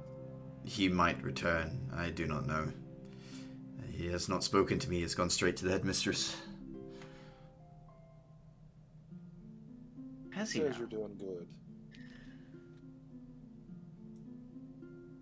You guys did manage to drop his barrier, albeit with the help of the whole academy and myself, but... He does wish to extend his compliments. Basically saying you are doing good in like a lot of senses. DM, I would like to sneak away. Give me a stealth check. I think Axel has a look of mild surprise on his face when you say that, Dayfarer, but not like... It's like mild surprise but pleasant surprise at the same time. Mm-hmm. 17 would be enough to hide from Axel in that moment. I think a good portion of the party would probably see you. Clara and Uther for sure. Me, my passive is like 13. Yeah, no, Dayfra no, Caliban no. But Atira, sorry. Passive is only 14, which is weird. Oh, then I guess only Clara would see Atira slip away. I don't know if Clara wants to do anything about that or not. I'm actually curious. I want to look at that calculation again. It's whatever your plus is, plus 10. So, like, if you have a plus 4 perception, it should be 14. Okay, yeah, that makes sense then. Don't know if you... Yeah. What is it? Is Axel just like having a chat to us? Like he doesn't need us to do anything? Yeah, he seems to be just, like, trying to get a measure of how you feel or how you're doing. I'm gonna wait like 10 seconds, and then I will politely excuse myself and go off in Atira's direction. Yeah, sure. He says, yeah, fine. Rest of the day's yours. Thank you.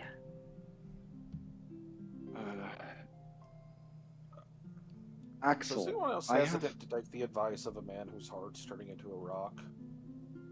His what? I am not too hesitant.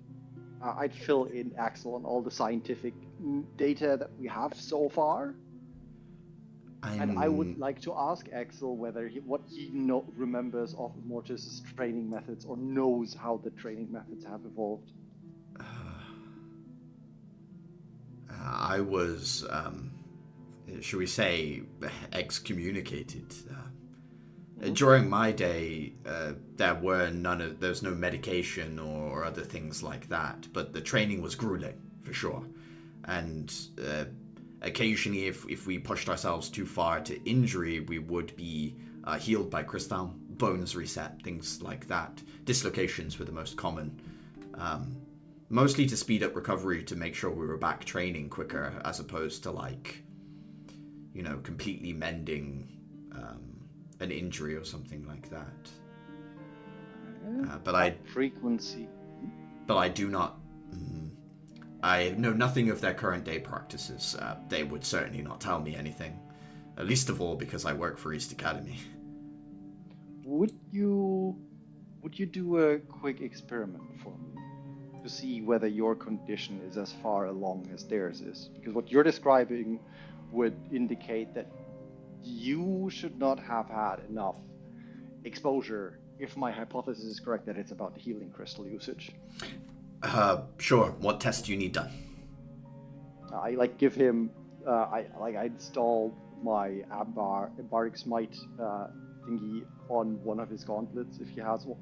He has one on, right? He'll just take a plate, and he's used this stuff before, so he snaps it and is able to channel the lightning in a way that you've not seen before. Like, he has excellent control over it, but it's not wild and uncontrolled. It's exactly as you would expect to a degree. Okay, that matches with my hypothesis so far. No, I mean, what no I've seen problem using from- the stuff. Yeah. Grim and the students have this crystal indication whenever Clara looks at them, and they also have the problems with barbaric control. I would assume that if Clara were to look at you, she would also find at least not as much crystal in whatever visual representation she sees of you with her special sight. To be fair, I spent better part of a decade in lockup. Sky would have been a better person to test, or any of the other long-running EKs. Yeah. It does mean that you as in your generation seems to only be affected, your generation up seems to only be affected if you're as intensely exposed as Grim was, which or as long by exposed. your estimation, I can't be many, right?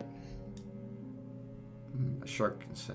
Axel Sharkson says, I don't know. I've been healed a great many times over my life with Crystal, but I wouldn't say it was, should we say, habitual or otherwise. Mm-hmm. And what does make it slightly more concerning for me is when Grim managed to, assuming that it is about healing, then Grim managed to get his condition over the course of his entire life, while the Mortis students gained theirs over the course of 2 to 3 years. Do we know of the general life expectancy of a Mortis from students over the past 10 years? Axel says, Mortis students usually last much longer historically than East Academy students. The quality of training was better.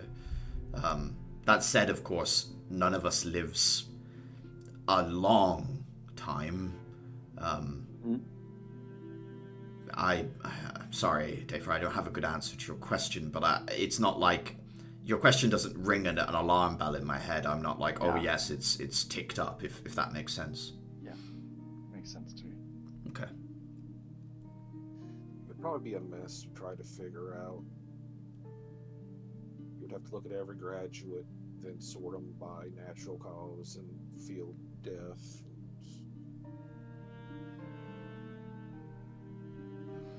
Yeah, Axel shakes his head. Clara, I assume you split off to, like, follow Atira? Yes, indeed. I guess Atira, a little bit after splitting off, Clara would catch up with you. Where were you heading, Atira? I would say I'd be moving fast. Clara's got, whatever it's called, oh god, the bonus action movement, cunning action. So I think Clara could keep up with you, Atira, if you're moving stealthily and fast. I am making my way to the nearby the headmistress's office. Okay, so you're heading into the main building and, like, up the staircase. I think, Clara, you would catch up with Atira, like, as she slows to open the door, that's when you'd close with Atira. This doesn't seem like a good idea. God damn it. Really? Sneaking? From me? Yes. It was. I let you get away with it once this specifically week. you. You did? I don't think your little trip up to the roof went unnoticed. I just chose not to say anything. And here As are much as- grimaces. I wouldn't hold it against yourself. Well, this is my whole thing. I was trained to spot the slightest movement from miles away. You're in the presence of an archer. One speck of colour out of where it should be tells you where your prey Tell is. you the archer. Sweet warrior, So? I saw those hits today. Yeah, brilliant, so spill it. I'm just going to go listen in on Glenn and the headmistress's conversation. You are unreal, do you know that? Yes!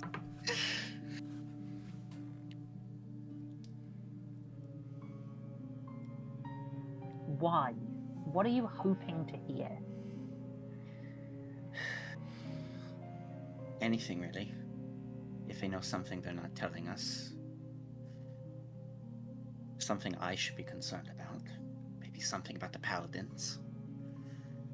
Why would you be concerned about the Paladins?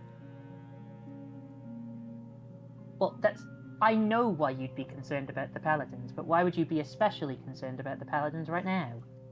You see Adhira's grimace grow even more, to a point of uncharacteristic discomfort.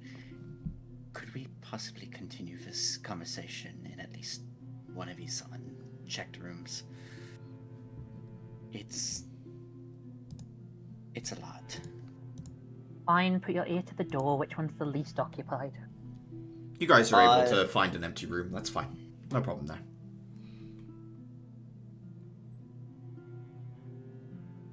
I didn't want to spill this now, but I trust you. And I think you of our entire team would be the most amicable to hearing this person out. I went down to the Witch's Nook the other day and was just sort of watching Vera. I had heard from the others that there was something up with her, and I wanted to see if I could figure it out. We got to talking. She flirted with me a good bit, and then she opened up. She told me a few things that I'm not going to repeat for the sake of our friendship, but she is part of the Paladins. Okay.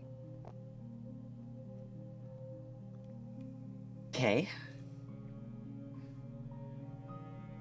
Well, I presumed there were some of them in the city.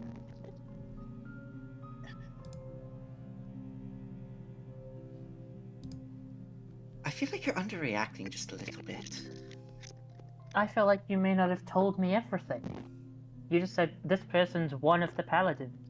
Well, great, that's Jeez. like you being one of the thieves, or me being one of those nobles. She's high enough up. Sorry. Striker. Sorry, 1 second. So there's just a little bit of crackle. I think it's coming through from us. I think it likely, but I'm not close to my. Okay, cool. Yeah, carry on, guys.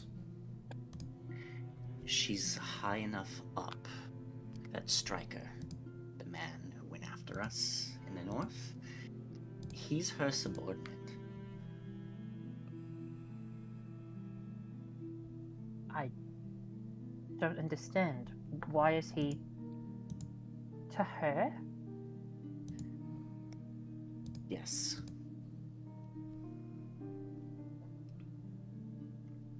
How did you find this out?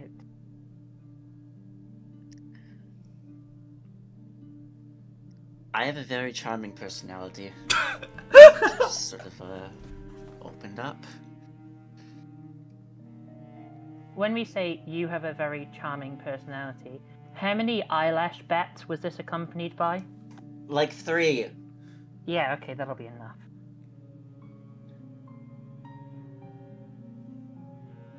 I don't know what to tell you.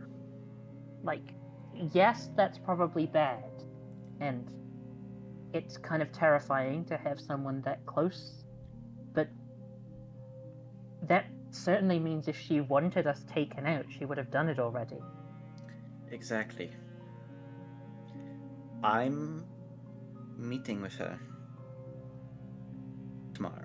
We're gonna go out clubbing, have a few drinks. She's going to talk a little bit more about her plans, and I figured it wouldn't hurt to listen. Maybe I can figure something else out. Maybe I can find common ground to start building between her and the headmistress.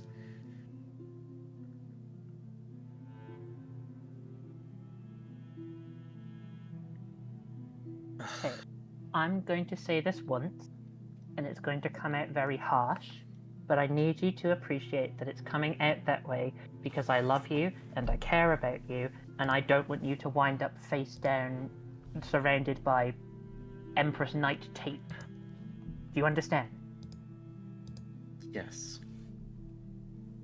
Keeping that quiet, and seemingly intending to keep it quiet, had you not tried to sneak away from someone who can notice specks of dust moving, might have gotten us all killed in a different situation.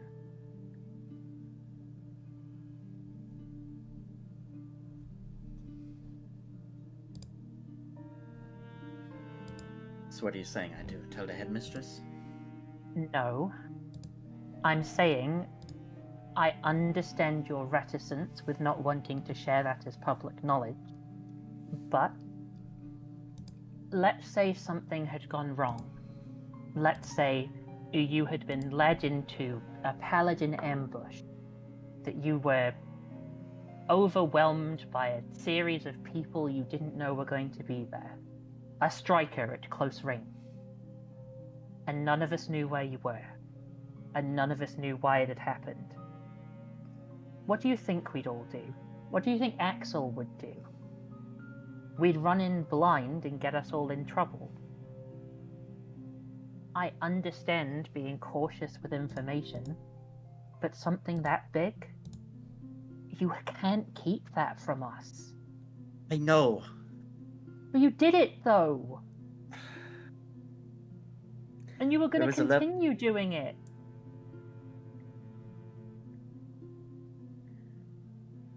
I wasn't sure when I would tell, but I knew that I was going to eventually. But she was sat across from me, and it felt like she was really entrusting me with something.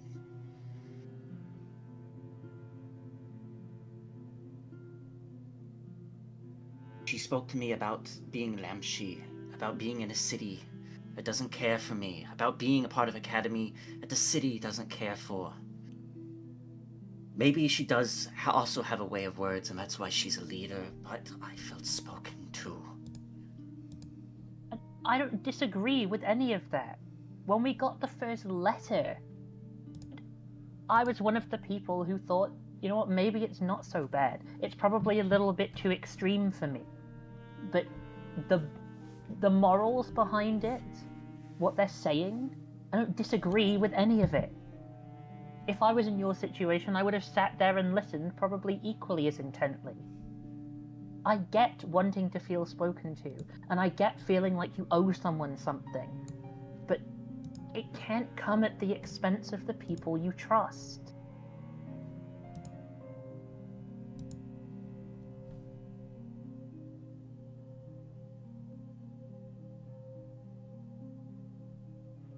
Maybe I was better off working alone. That way I wouldn't hurt people. Wow. Okay, yeah, maybe you were. If that's your first thought. Go back and listen at the door.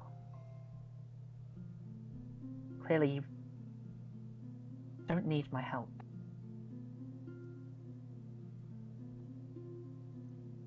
Here is going to go to a corner of the room and just sort of sit down.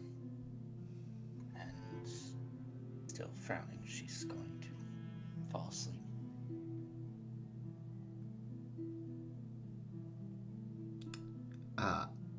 Atira taking a spiritual form? Yes, and whatever we have designed for her look, I think manifests as something horribly dismal, like pure shade of death look. And I'll rise up through. In the realm of spirits, you ascend upwards into the headmistress' office. As you do so, Clara's still in the room. Terminus will come out of the lamp, looking up, making sure that Atira has left before Terminus hops onto a desk and looks at you, Clara, and says, she doesn't mean it. I know you really know that. You can't say those things to people and just expect it to not carry some weight. Terminus nods and says, I know. I'm not saying you shouldn't be hurt. She didn't mean to hurt you. She meant to hurt herself. I don't know if that's my fault or not. Whether I did that or whether she was always like that. I do know that she's good at running away, and she's never had to deal with someone who can find her.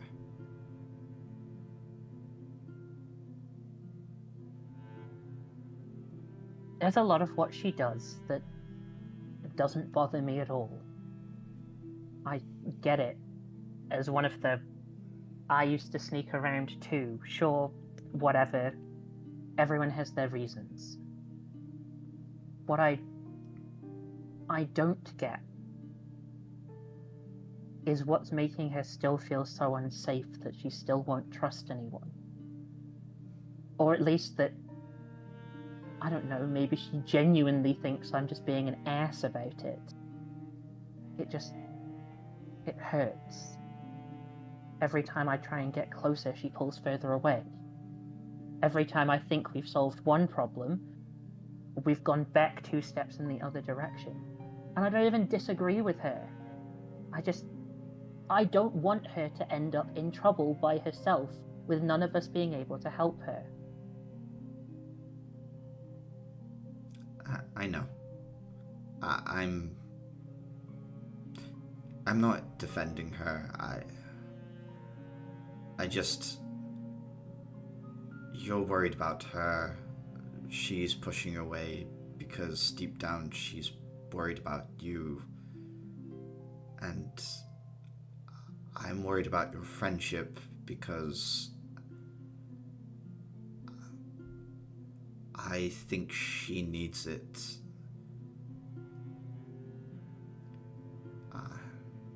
Just asking you to keep trying, I guess. I have a lot of time for you, Terminus. I honestly do. I think you can be strange and foreboding, and, well, I've seen what happens when things get on your bad side. I understand what you're saying, but I can't help someone who doesn't want to help themselves. She's gonna need to come to terms with this herself.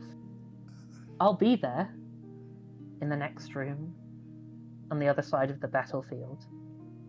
I'm never gonna stop caring for her, but I can't stand here and be spoken to like that. I can't put my neck on the line, wear my heart on my sleeve, and have her cut them to pieces and think it's always going to be okay.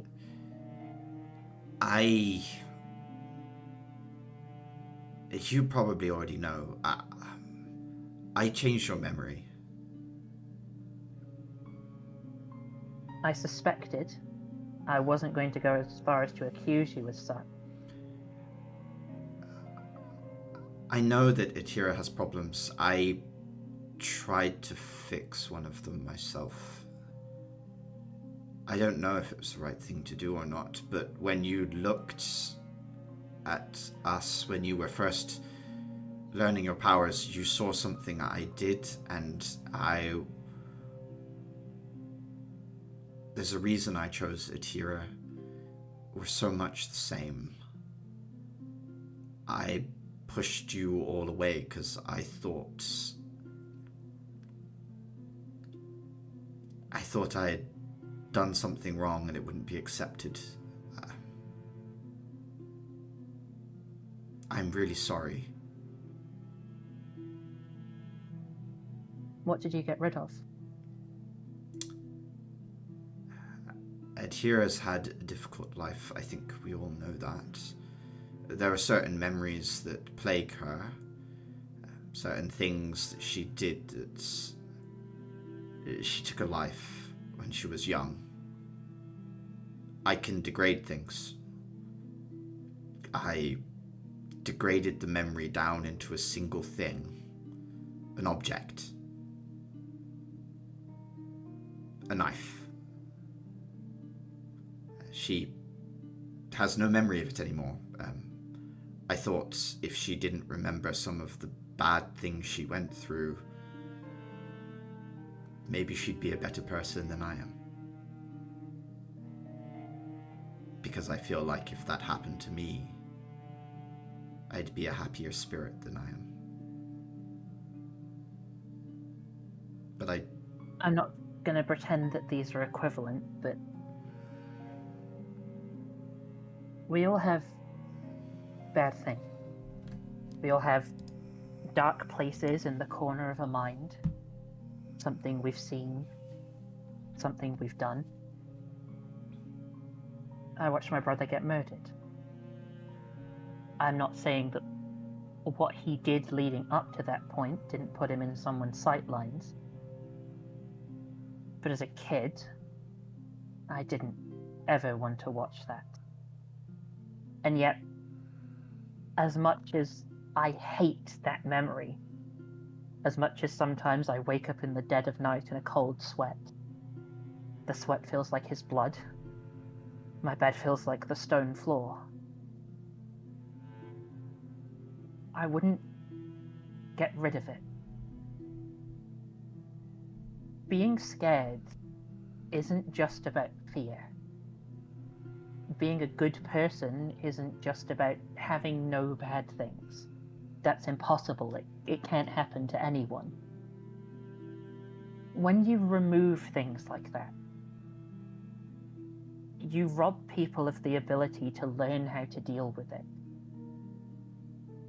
It puts up a wall, one that is almost impossible to ever get past. And as we're seeing right now, putting up walls between you and other people, it'll come back to bite you later. It's safe to be guarded, and I'll do it all the time from most people. But from these guys, it's like Grim said, we have good instincts, and we manage by knowing when to rely on each other and when to cover for each other's weaknesses. If I was all walls, no one would ever know when I needed help. Not on the battlefield, not out here, never. I don't blame you for doing what you did.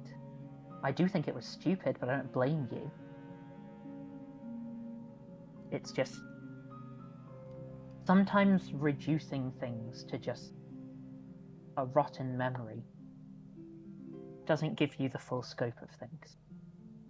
Rot can be beautiful. It provides nutrients, it's part of a vital life cycle. There's nothing wrong with you. You don't have to be dour about everything. It's part of who we are. But the more that you think about it in this way, I worry that you're making yourself feel that miserable. That's all.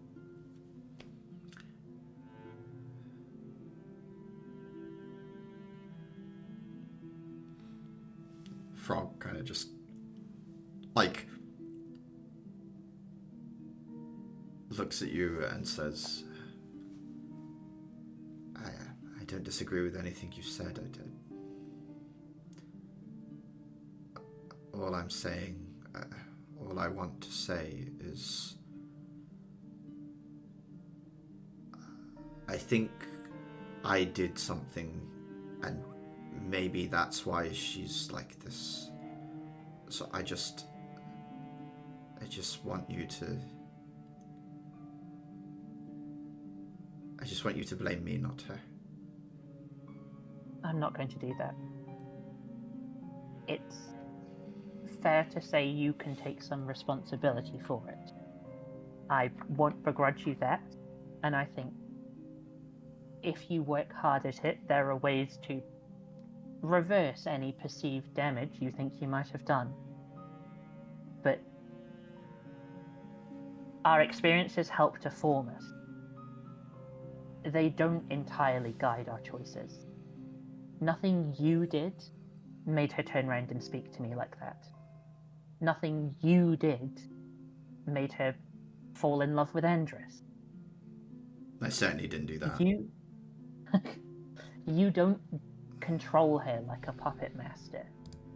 And while I won't deny you have influence, it's not quite as simple as that.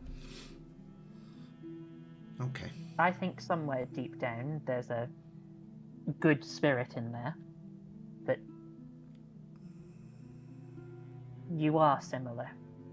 You both have things you need to work through in regards of trusting people, and how you see yourself in relation to others.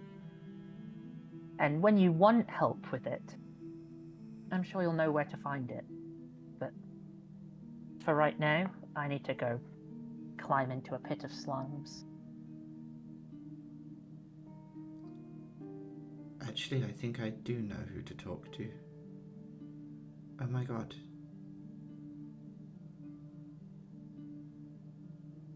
I can't believe I'm gonna say this, but I think I'm gonna recommend to Adhira that we go back to the counselor. But I don't want to go in the box. I wish I understood the full gravitas of what you're saying, but, sure. You enjoy your slime bath. I'm gonna wait for Adhira's soul to return to her body. Yes, please. Just make sure she gets home safe. Mm-hmm. Thanks for talking, Clara. It's what I'm best at, I think. Well, that and the bow thing, I mean... Pew. Bye, Terminus. Bye. Bye. Bye. Bye. And then he hops over to the thing and just stares into, like, Adhira's open, like, eyes. Just, like, holds them open and looks into her pupils. I'm sleeping. He opens your eyes up, knowing that your body can't respond anyway, and, like, stares into your lifeless pupils. Adhira, your soul drifts up through wards that are designed to stop arcane scrying, arcane protection, silence barriers, things like that. But the act of projecting one's soul in spirit form is not a very common form of spying. It usually has very negative long-term effects on an individual that you have somewhat mitigated through your connection with Terminus. The shade of yourself that enters into this office joins a conversation that has probably taken many twists and turns and has been going on for a very long time. When you enter, the first words you hear are, "I've been told about a week, maybe 2. And then that's it. As such, I have lost all taste for the rules and restrictions that I have lived by for a very long time. I know that it is not a lot of time to offer for you, but I do offer it. There are things that I've decided that need to be dealt with before I am gone. We'll look into this thing at Immortus, and I'm going to take a piece off the board for you in my final day. Is there anything more you would have me do in these last 2 weeks? Tutelage?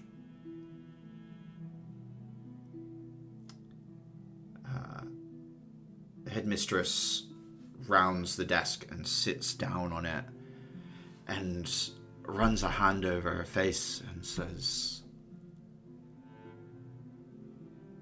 This is a great boon you've offered me. Normally I would think 1,000 things would run through my mind, and I would have 1,000 things I would ask of you.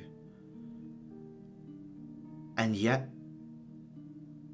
in this moment, there's only one thing I can think of, and it has nothing to do with any of what I have planned for the future. Not really. Talk to Axel, please. It is clear to me that you both suffered through what happened before. I do not want you going to death with regrets and him the same.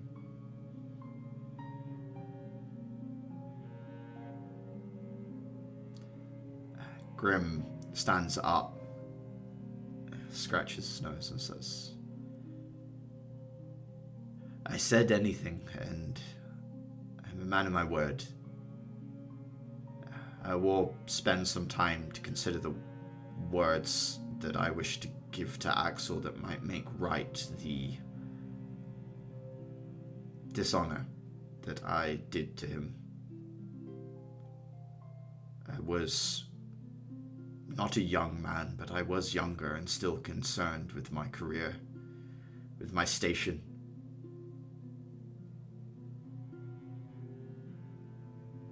I let that get in the way of better things that I should have been. But I cannot do it today. But I will do it before my weeks are up. It will be done.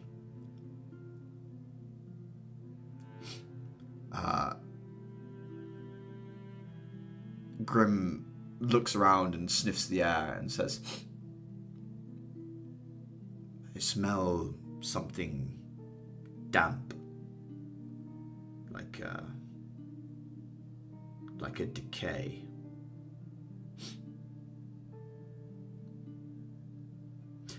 He shakes his head and says, nothing, faint, probably from the field. If that is all you would ask of me, then I will leave. Mistress steps towards him and says, I wish you all the comfort for these final days. While we may not have always seen eye to eye, that does not mean I never had no respect for you. I certainly respect you. I think it took a lot for you to be here today, and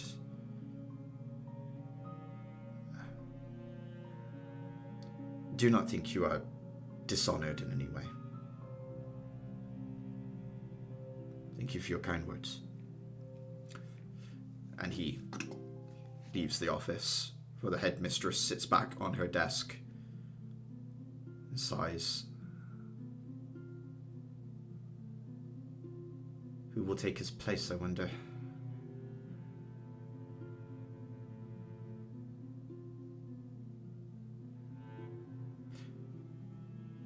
I think Adhira is just gonna sort of float there.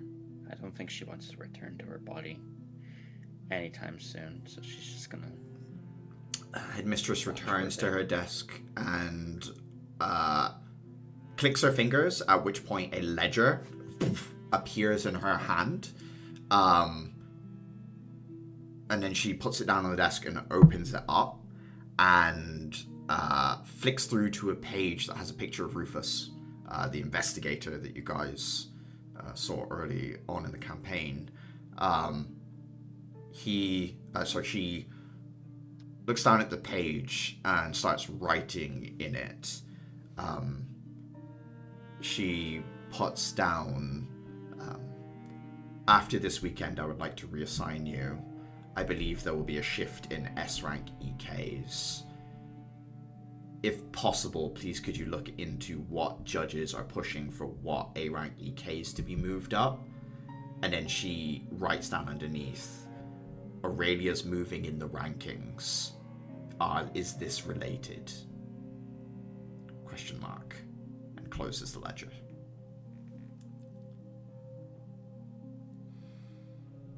The ledger fizzles, and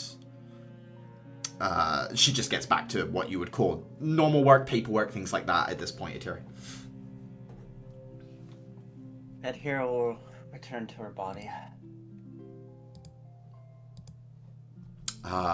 You arrive back to the black, abyssal pupils of Terminus eye to eye with you.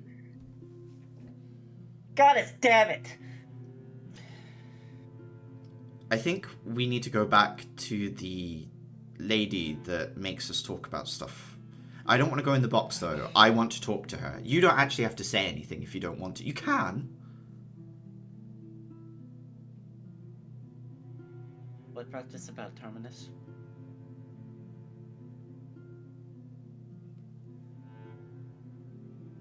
I see the patterns in us, and I've realized from the reactions of those around you that maybe it's not the best, and I would like to talk about that.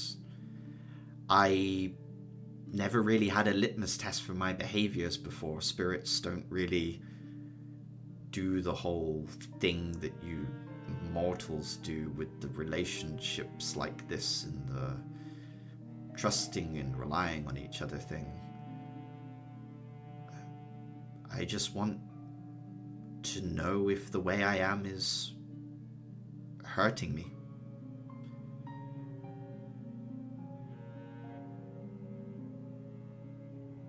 He's right. If I keep going on about this my way, it just hurts them. That's why I think it's better that,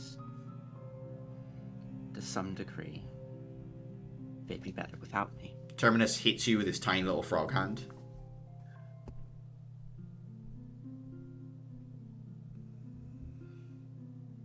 I take it that was the wrong answer. Who's that answer for? Them or you? Me. There you go. I think you know.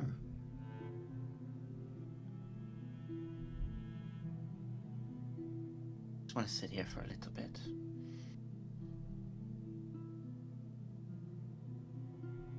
Sits on the desk. Says,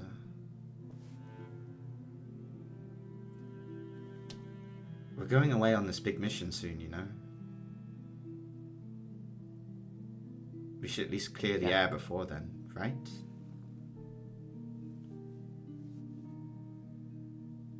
That's what they would suggest. What would you suggest? Don't want anything.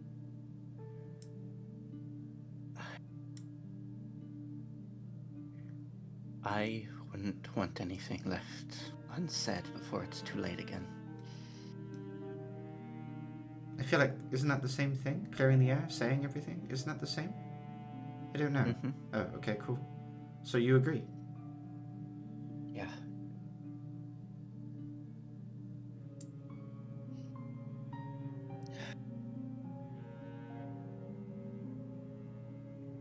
So, We'll go Sunday morning. Well, also, any gossip?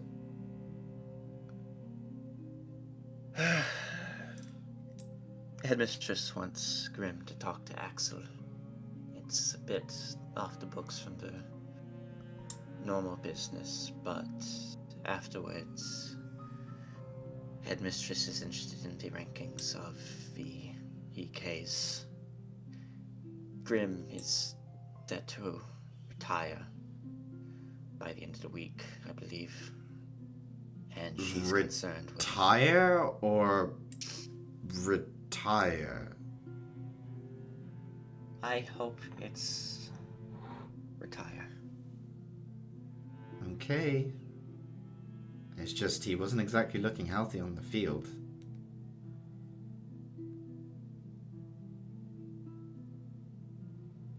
I know.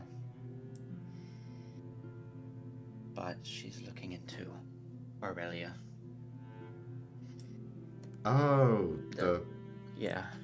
I'm just gonna call her a bitch. I don't know her, but I presume. It's pretty fair. Yeah. Ash bitch. Mm. She's moving up, and she finds that may be a bit suspicious. It may have the judge's hands in it. Timing. I see.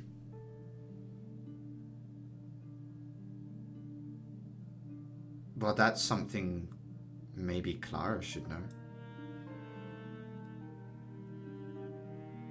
I don't think I can face Clara today. Not after what I just said.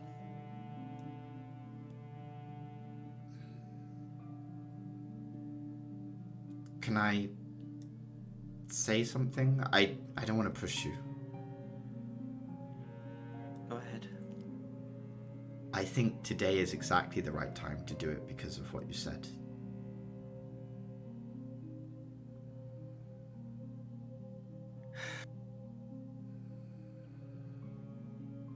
Can I ask for a persuasion check? Yes.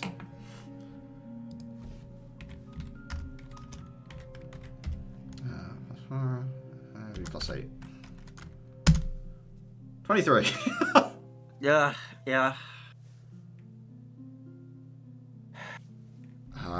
That said, I think of all places, like, this is roughly a good place for us to leave off. You guys heading back to the dorms that evening, day for cooking food, things sort of like chilling after a day of conflict. Uther, is there something in particular you want to say? Interjection. Yeah. Wasn't there supposed to be a meeting between most of the teams? Most of the teams? Yeah, because we had a meet, like, when the big mission was first announced, we had a big meeting of the teams. Yeah. We were going to do another one Yeah. for an information swap. Yeah. So, yes, you're right. I guess... Next week is fine. I just wanted to make sure that, like, hey, by the way, this was a thing we were going to do. And technically, Caliban, Axel, and Grim need to have a conversation as well. So, basically, like, going back to your dormitories in the evening for food, but also the rest of the year one students will be there, and representatives from logistics and workshop students as well will be there. So yeah, you guys will just have like a meeting in your dorms over food in that evening or something like that, if that works for you. That'll work. Okay. Like I said, I just wanted to make note that was a thing. Yeah, and I think we'll start off with Caliban, Axel, and Grim talking, and then we'll go on to that meeting, and then we'll close off Friday. I think that's a good place to close it off.